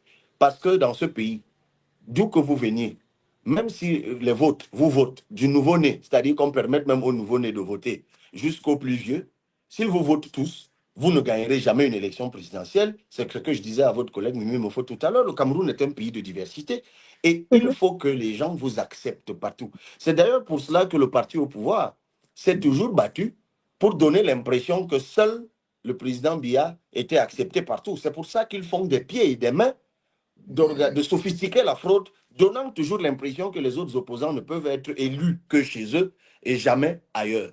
Et moi, je vous dis que l'une des victoires qui est celle du PCRN, c'est d'avoir travaillé à lui donner véritablement un rayonnement national. Nous, on n'a pas attendu de démissionner, encore que moi, je ne suis pas membre. J'aurais pu être membre du gouvernement en 2018. J'ai décliné l'offre parce qu'elle était mauvaise. Et c'est une digression que je fais. Elle était mauvaise. Mhm. C'est-à-dire que le régime Biya plonge les gens dans le coma quand il les recrute. Il n'accepte jamais que lorsqu'ils viennent vers vous pour vous proposer d'entrer dans leur gouvernement, comme ça a été le cas avec moi, que vous leur donniez des conditions. Moi, je leur avais dit en 2018, Abdoulaye Wade, qui est l'un de mes modèles politiques en Afrique, est l'un des opposants les plus emblématiques du Sénégal. Il a été 3 fois ministre avant d'être élu président. Et à chaque fois, il signait des accords politiques pour entrer dans le gouvernement. Et lorsque ces accords n'étaient plus respectés, il claquait la porte. Mais nous avons là 2 personnes qui ont démissionné il y a 2 mois, qui vous disent, qui, tout le temps qu'ils ont été au gouvernement, étaient comme des comateux. Parce que, enfin, je ne suis pas médecin, mais la particularité du coma, c'est que quand quelqu'un sort du coma, ses derniers souvenirs sont ceux qu'il avait avant d'entrer dans le coma. Et quand Tout vous à fait. écoutez les gens qui viennent de démissionner, ils parlent du Cameroun qu'ils critiquaient avant d'entrer au gouvernement. C'est-à-dire que quelqu'un vous dit que le pays s'il n'a pas d'emploi alors qu'il vient d'être ministre de l'Emploi il y a 2 mois. Mais ça, il ne s'en Yes. souvient plus parce qu'il était dans le coma.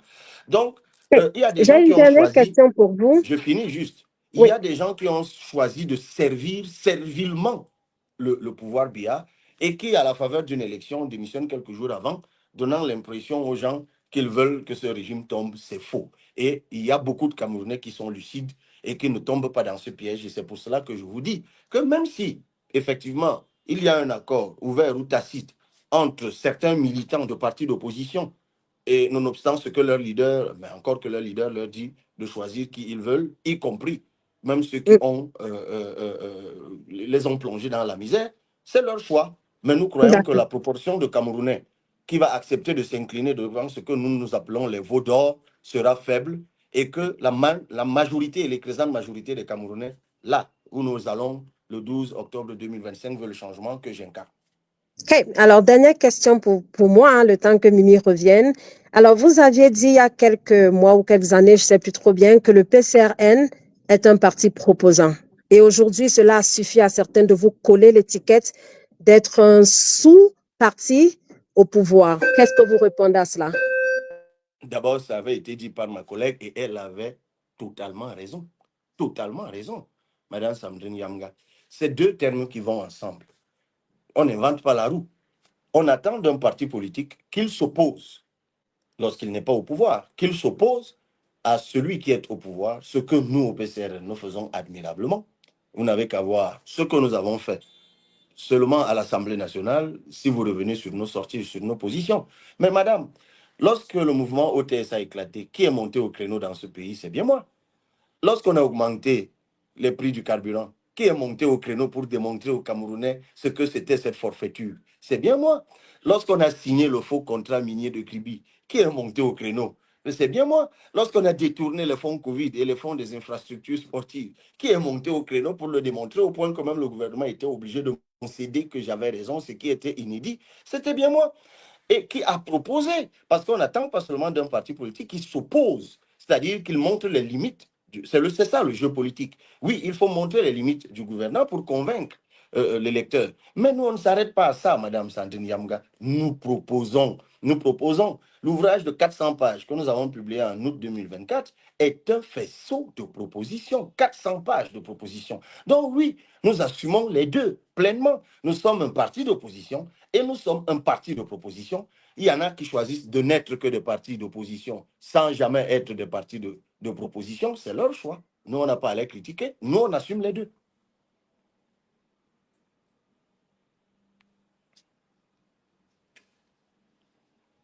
Je ne sais pas si Mimi est de retour là, parce que je dois Yes, I'm la here. laisser pour terminer, je pense, la dernière partie de Thank you so l'émission. much, Je pense que Sandrine. je vais me reconnecter avec Cabral plus tard, certainement, Oui, j'espère.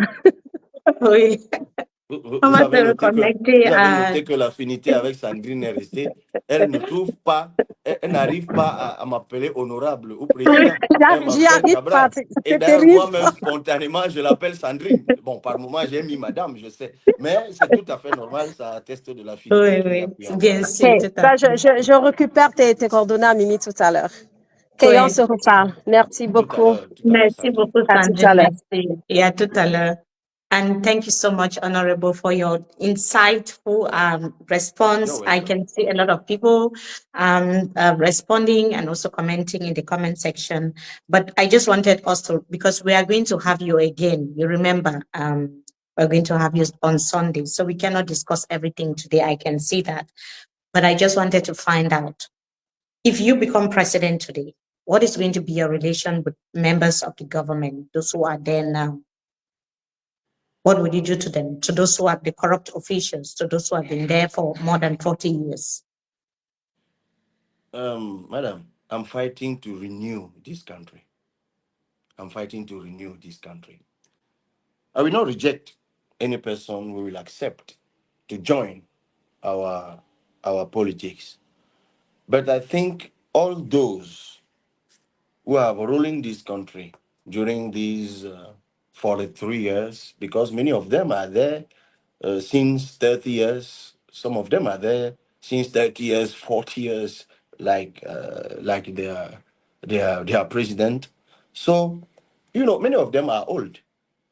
It is time for them to rest, just to rest, to give the opportunity to a new generation to rule this country and to show to the Cameroonians how a country can be changed, how a country can be ruled in the benefits of citizens, in the benefits of families. Because, as I've told you earlier in our discussion, uh, this country has a marvelous potential, and this potential need to be released, to be unleashed, to be unleashed. And you cannot change, you cannot, comment on dit en français? On ne met pas du vin nouveau dans de vieilles outres. I'm the candidate of rupture and progress. And the candidate of rupture cannot put the new wine in In an old the basket. lost and old basket. Nope. Nope. We are ready to rule this country. We are ready to impress, not to impress, to print. I don't know if en français, imprimer, to print change and progress in this country. I have behind me many boys and girls, many men and women who are ready to work with me here and abroad, where you are, to change this country. Yes. And can you do that alone? The answer is no, because you already said that you have a lot of young boys and girls surrounding you to work with you to bring that change that Cameroon needs. But in terms of opposition coalition, there was a time in public debates where no coalition, no election was trending as a hashtag. Opposition unity has become a big issue. We've seen two opposition party leaders, Mr. Ateki and Barrister Akerimuna, joining force with Bello Boba Maigari of NUDP party. So far, you've really stayed quiet. That has been my observation.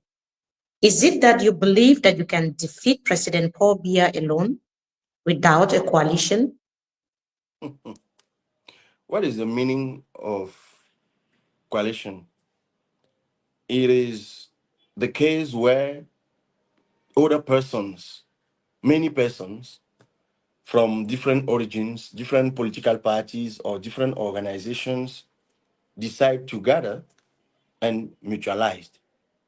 Now, tell me, madam, when town crier, you know, town crier, Mhm. this influencer, town crier, Yes. certainly.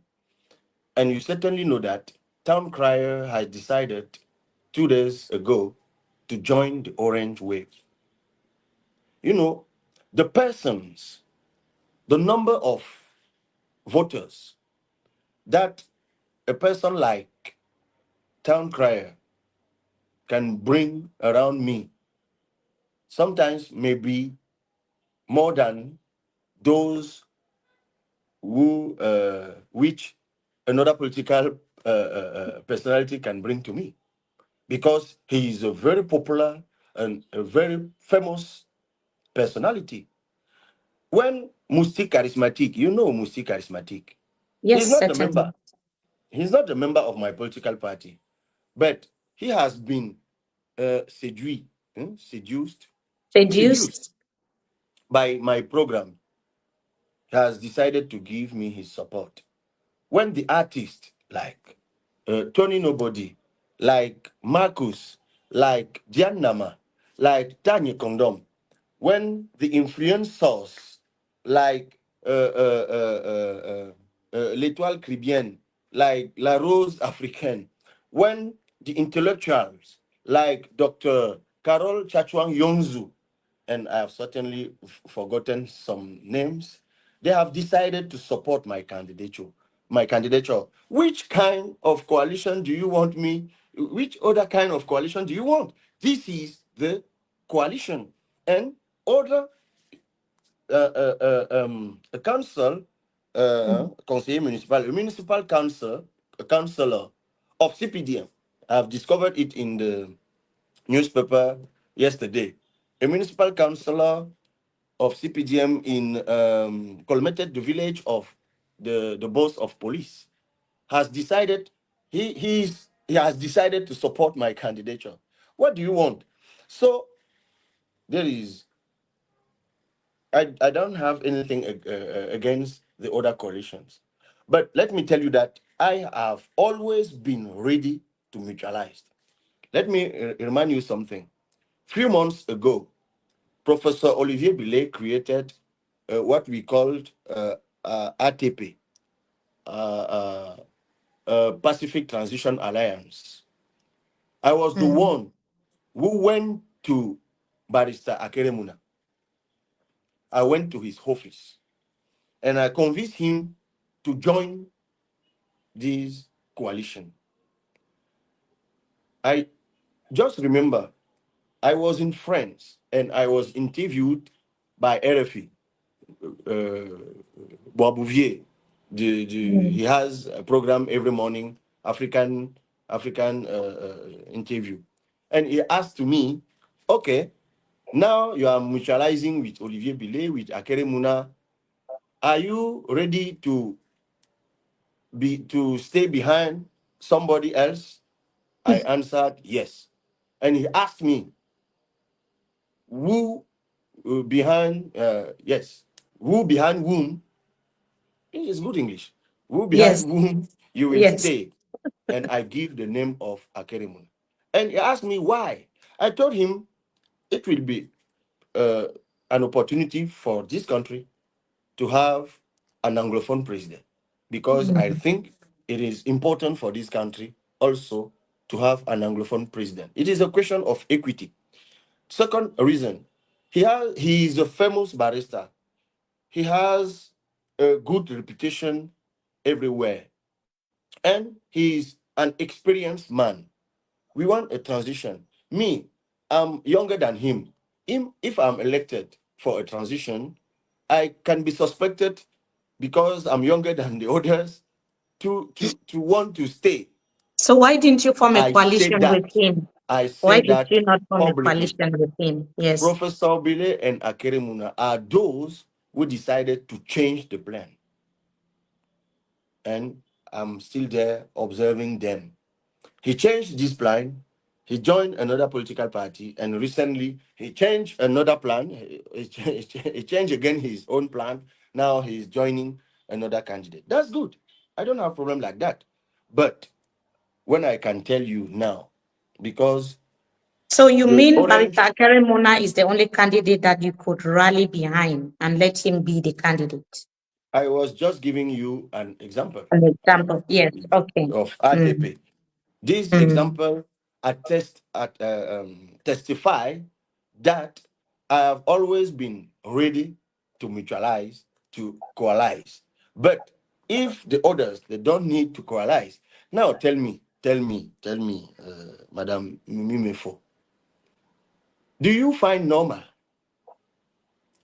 that me, Cabral Libii, who is working close to the citizens, the population in this country, for me to go and stay behind somebody who has ruled us during 30 years with this regime?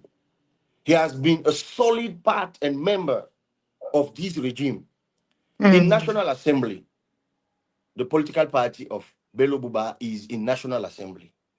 All the bad things this regime has done is National Assembly.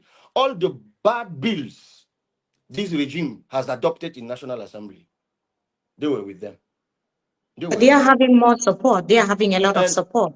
me, Isa who Shiroma was Bakari, for instance, they're having a lot of support. Are you worried that it I could? nope, nope, nope, nope. I'm not worried. I'm not worried. You have seen my own support. You have seen them supporting me everywhere.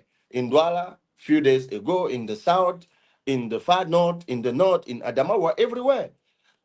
I Mm, thank God every day because I have achieved a dream. In 2019, I wanted to build a political party which can really represent all Cameroonians. Because, in this country, generally, the problem is that the regime worked to push the political parties and their leaders to their villages, to their own villages or regions.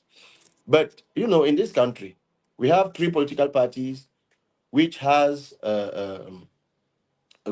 elected les élus, which has yeah, elected in the elected. south Yeah. part of the country and in the north part in the country, precisely in Menganga.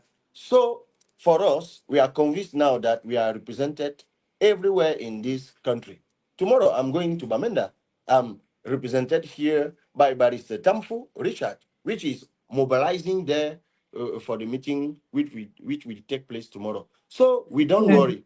We know that some of candidates, they have decided to abandon the regime a few weeks before the elections after serving the regime during 25 years, 30 years, not to win the presidential election, just to win their regions. And after the election, they will be in position to renegotiate with the regime. Me, I'm running to change this country. I'm running for the rupture. And Madam Mimi Mefo, this regime is at its end. And at its end, we cannot refuse the original and we take the photocopy. okay. So I just also wanted to find out from you before we go about what is your relationship with Professor Maurice Kamto, because there are a lot of talks on social media, like you said. Most of the criticisms come from the followers.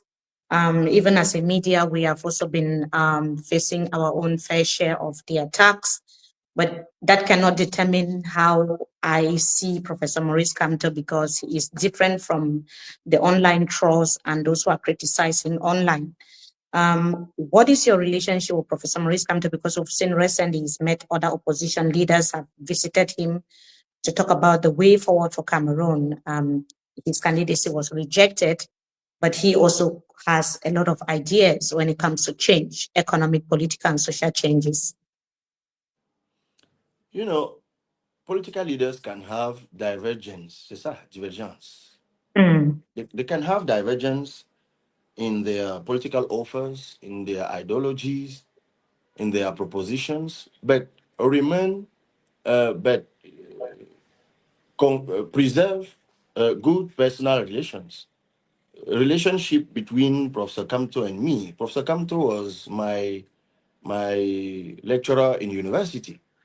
University. So I have respect. I respect him as a great intellectual, as a respectable political leader, and our relationship is very, very good, very, very convivial.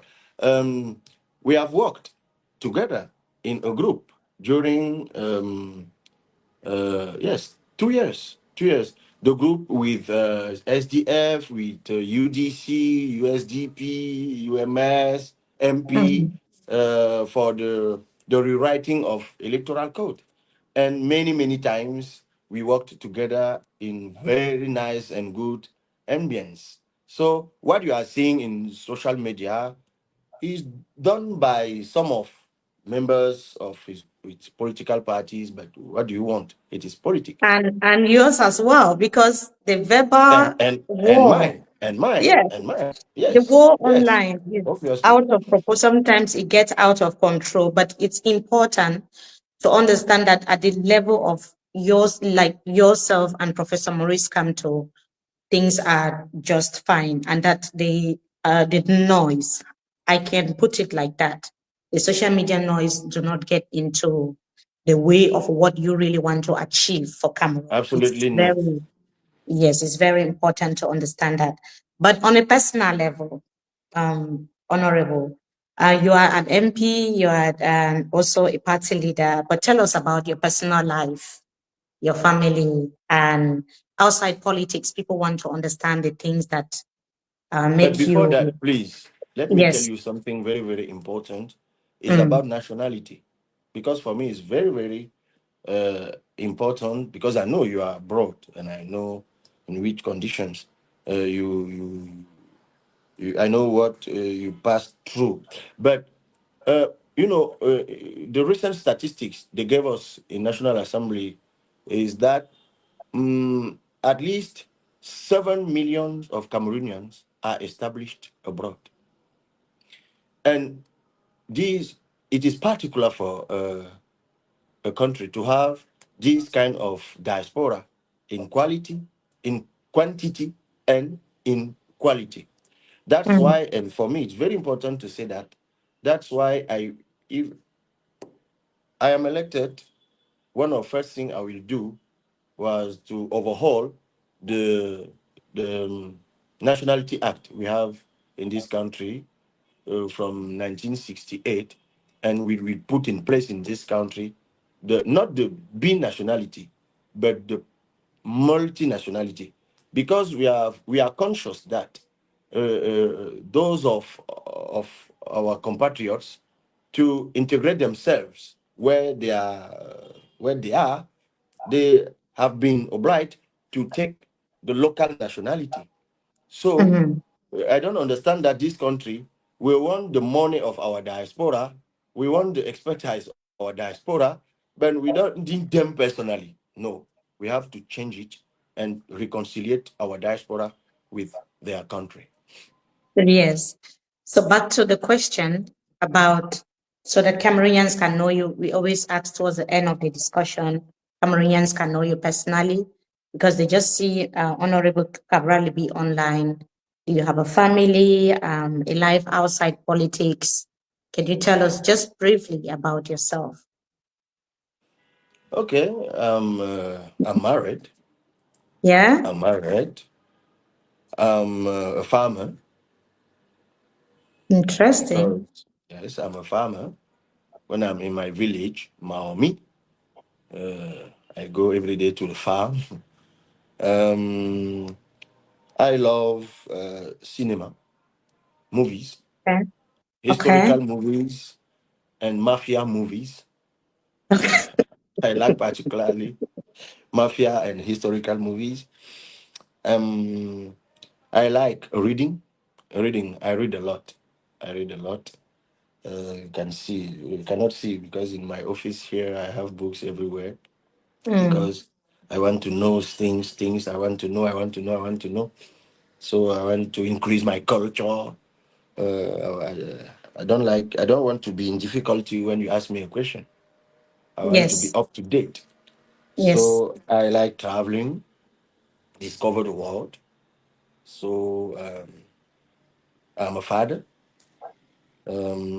What do you want me to say? I'm the chief of my family because my father died 2 years ago, and I'm the uh, l'aîné in English Yes. when you are the first. You're the eldest, the first, the Yes, I'm eldest. the eldest.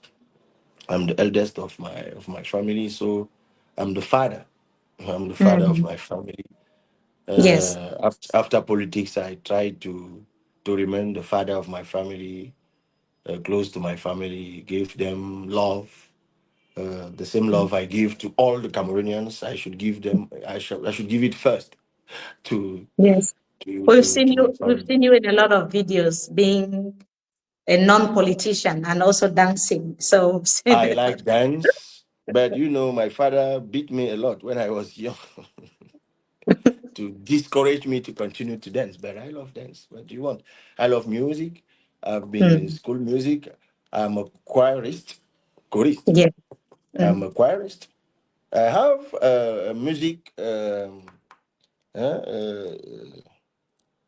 an album. I have a music. Album. No, Okay. yes, I have a Would music want to album. listen It's to not. it. It's not yet published. I have a Okay. music album with my choir, Divine Fullness Singers, Okay. gospel, because I'm a Christian. I'm a Oh. born again Christian. Mm, So and I'm a choir. I like worship God. I like worship God because I think that I've been blessed. Even my political journey is a blessing. Seeing somebody coming from nowhere, uh, beginning from zero, and doing what I've done, it is the grace of God. It is the hand of God which is open my head. mm, So okay, this is Cabral Libii. Cabral yes. Libii. One day I was in US and they were calling me in the airport because I was not registered to my flight, and they were calling Mr. Cabral Libii, Mr. Cabral Libii. I didn't know that it was me. So the person with whom I was told me, but okay, Libii is not you, but Cabral is you. Let us go and verify. And when we checked, I was the one who was called. So that's why generally when I speak in English, sometimes I say that my name is Cabral Libii. Okay, so thank you. I know you just have You're to wait welcome. briefly after this because, and we also have a brief conversation that you know about. We wouldn't want to take your time, but it's been an amazing conversation. Just final Yeah. question before we go. How are you going to protect your votes? Do you have polling agents nationwide? How many do you have? We are recruiting polling agents. We don't have choice. Let me show you. This is our ballot, the orange one. Orange ballot is the one which should be put in the polling station. So, they have now in Cameroon we have sophisticated fraud, electoral fraud. In a video you can find in my website, www.cabral2025.cm, www.cabral2025.cm. You will see a video we have put there demonstrating that they have already created 2 million voters, fake voters, 2 million. You will see if you go and check this video. We have Yes, I demonstrated saw the how they video. have done Yes. it. And the only way to block this electoral fraud is to have human beings edified. Because you can be in a ballot fraud, but you don't see exactly how they are frauding. So it's Mm, to have human beings, agents, physical agents in all the polling stations. They have announced 31,000 uh, polling stations. But what I'm saying every day is that if you have the pretension to be elected with electoral corps estimated at 8 million persons, you should be able to mobilize uh, uh, uh, 31,000 persons to represent you in mm, polling stations. That's why I call every day for individual responsibility, Madam Mimi Mefo. Because for me, those who want change should first vote. We have to go and vote. A few minutes ago, you spoke about coalition. mm, 1 year ago in Senegal, a candidate named Jomai Faye won an election in the first round, because in this country they have 2 rounds. But he won yes. elections after the first round against 16 other candidates. Within them, you had 3 former prime minister, uh, a former director of taxis, and others. So, what was the difference in Senegal? That's why even if you don't have the coalition with all the candidates, it's the people who decides. I just remind you another thing. You can verify. You can Google it. From 1992 till now, 1992, Paul Biya, Frunzi, and Bello Buba Maigari. In 1997, Paul Biya, Ari Hogbelen, and Samuel Leboa. In 2004, Paul Biya, Frunzi Garga Aman Aji. 2018, 2011, Paul Biya, Frunzi Ndamjoya. 2018, Paul Biya come to Cabral Libii. You can Google it. At the end of all these elections, the first in the ranking are winning every time more than 95% of votes. That means that in our country, the voters are rational. They know which candidate is serious and which candidate is not serious. Having many candidates never disperse. Never disperse in English is what? Like disperse. Never having many candidates in this country never disperse the votes. I have given you two examples just to show you that the main victory of those who are ruling of this 40-year regime is that they have put in the brain of Cameroonians that they cannot do anything. That's why we call in French impuissance apprise. In English is what? Impuissance is what? Puissance is powerful. Impotence is Impuissance, yes, it means powerless.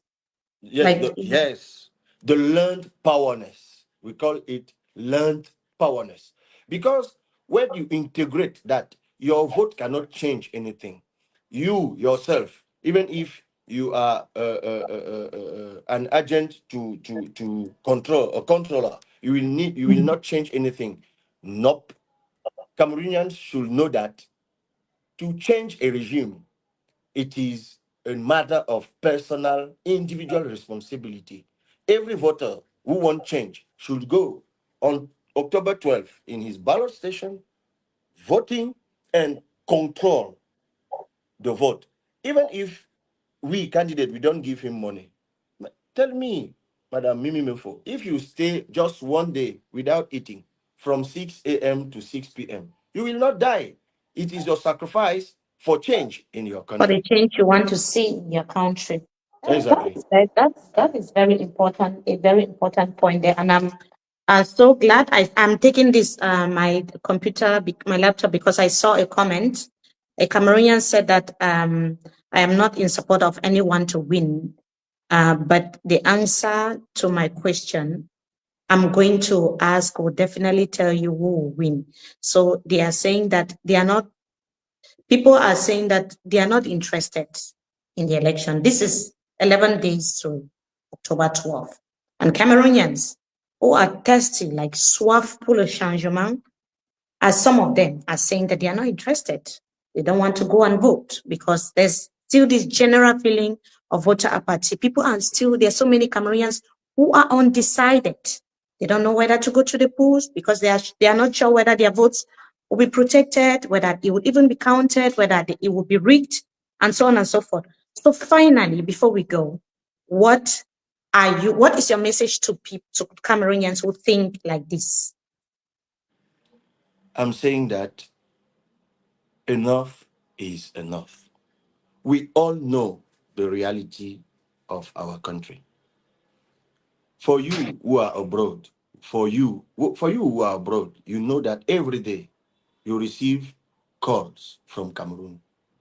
You have to send money. You have to help. You have to give. You are working abroad for those who are behind you here in the country. For we are here for those who are like me in Cameroon. We know the reality of our country. We all know that we need change. But this change, don't delegate the mission of change only to the candidates. You who are listening what I'm saying, you who are watching this program, you also, exactly like the 12 candidates, or less than 12 candidates now, you also have your own responsibility. You are also an actor of change. You are also a delegate of change. Don't let others work for change. You also need. Just do your part. Let me tell you it is an, we call it in French la fable. It is an history titled in French is La part du colibri. In English Mhm. is, it can be translated the colibri part. A colibri is a bird, just a small bird. And once upon the time, this is generally the beginning of the story. Once upon the time, what Please let one it day, not be a story. one day in the bush, a fire began. A fire. And all the animals were going away from the bush because the fire was destroying everything. And the small bird named colibri in French, I don't know the name in English, he saw a, a small flaque d'eau, water somewhere. And he decided to go with le bec. I don't know the name of the bec of the bird The in big, English. I don't, the, I huh? think it's the big. Yeah, but Uh, we can understand.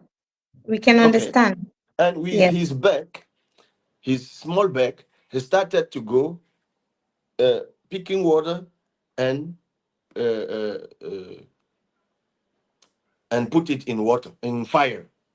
And a big animal passing by this place stay and ask him, ah, petit colibri, with your petit bec, you cannot stop this fire.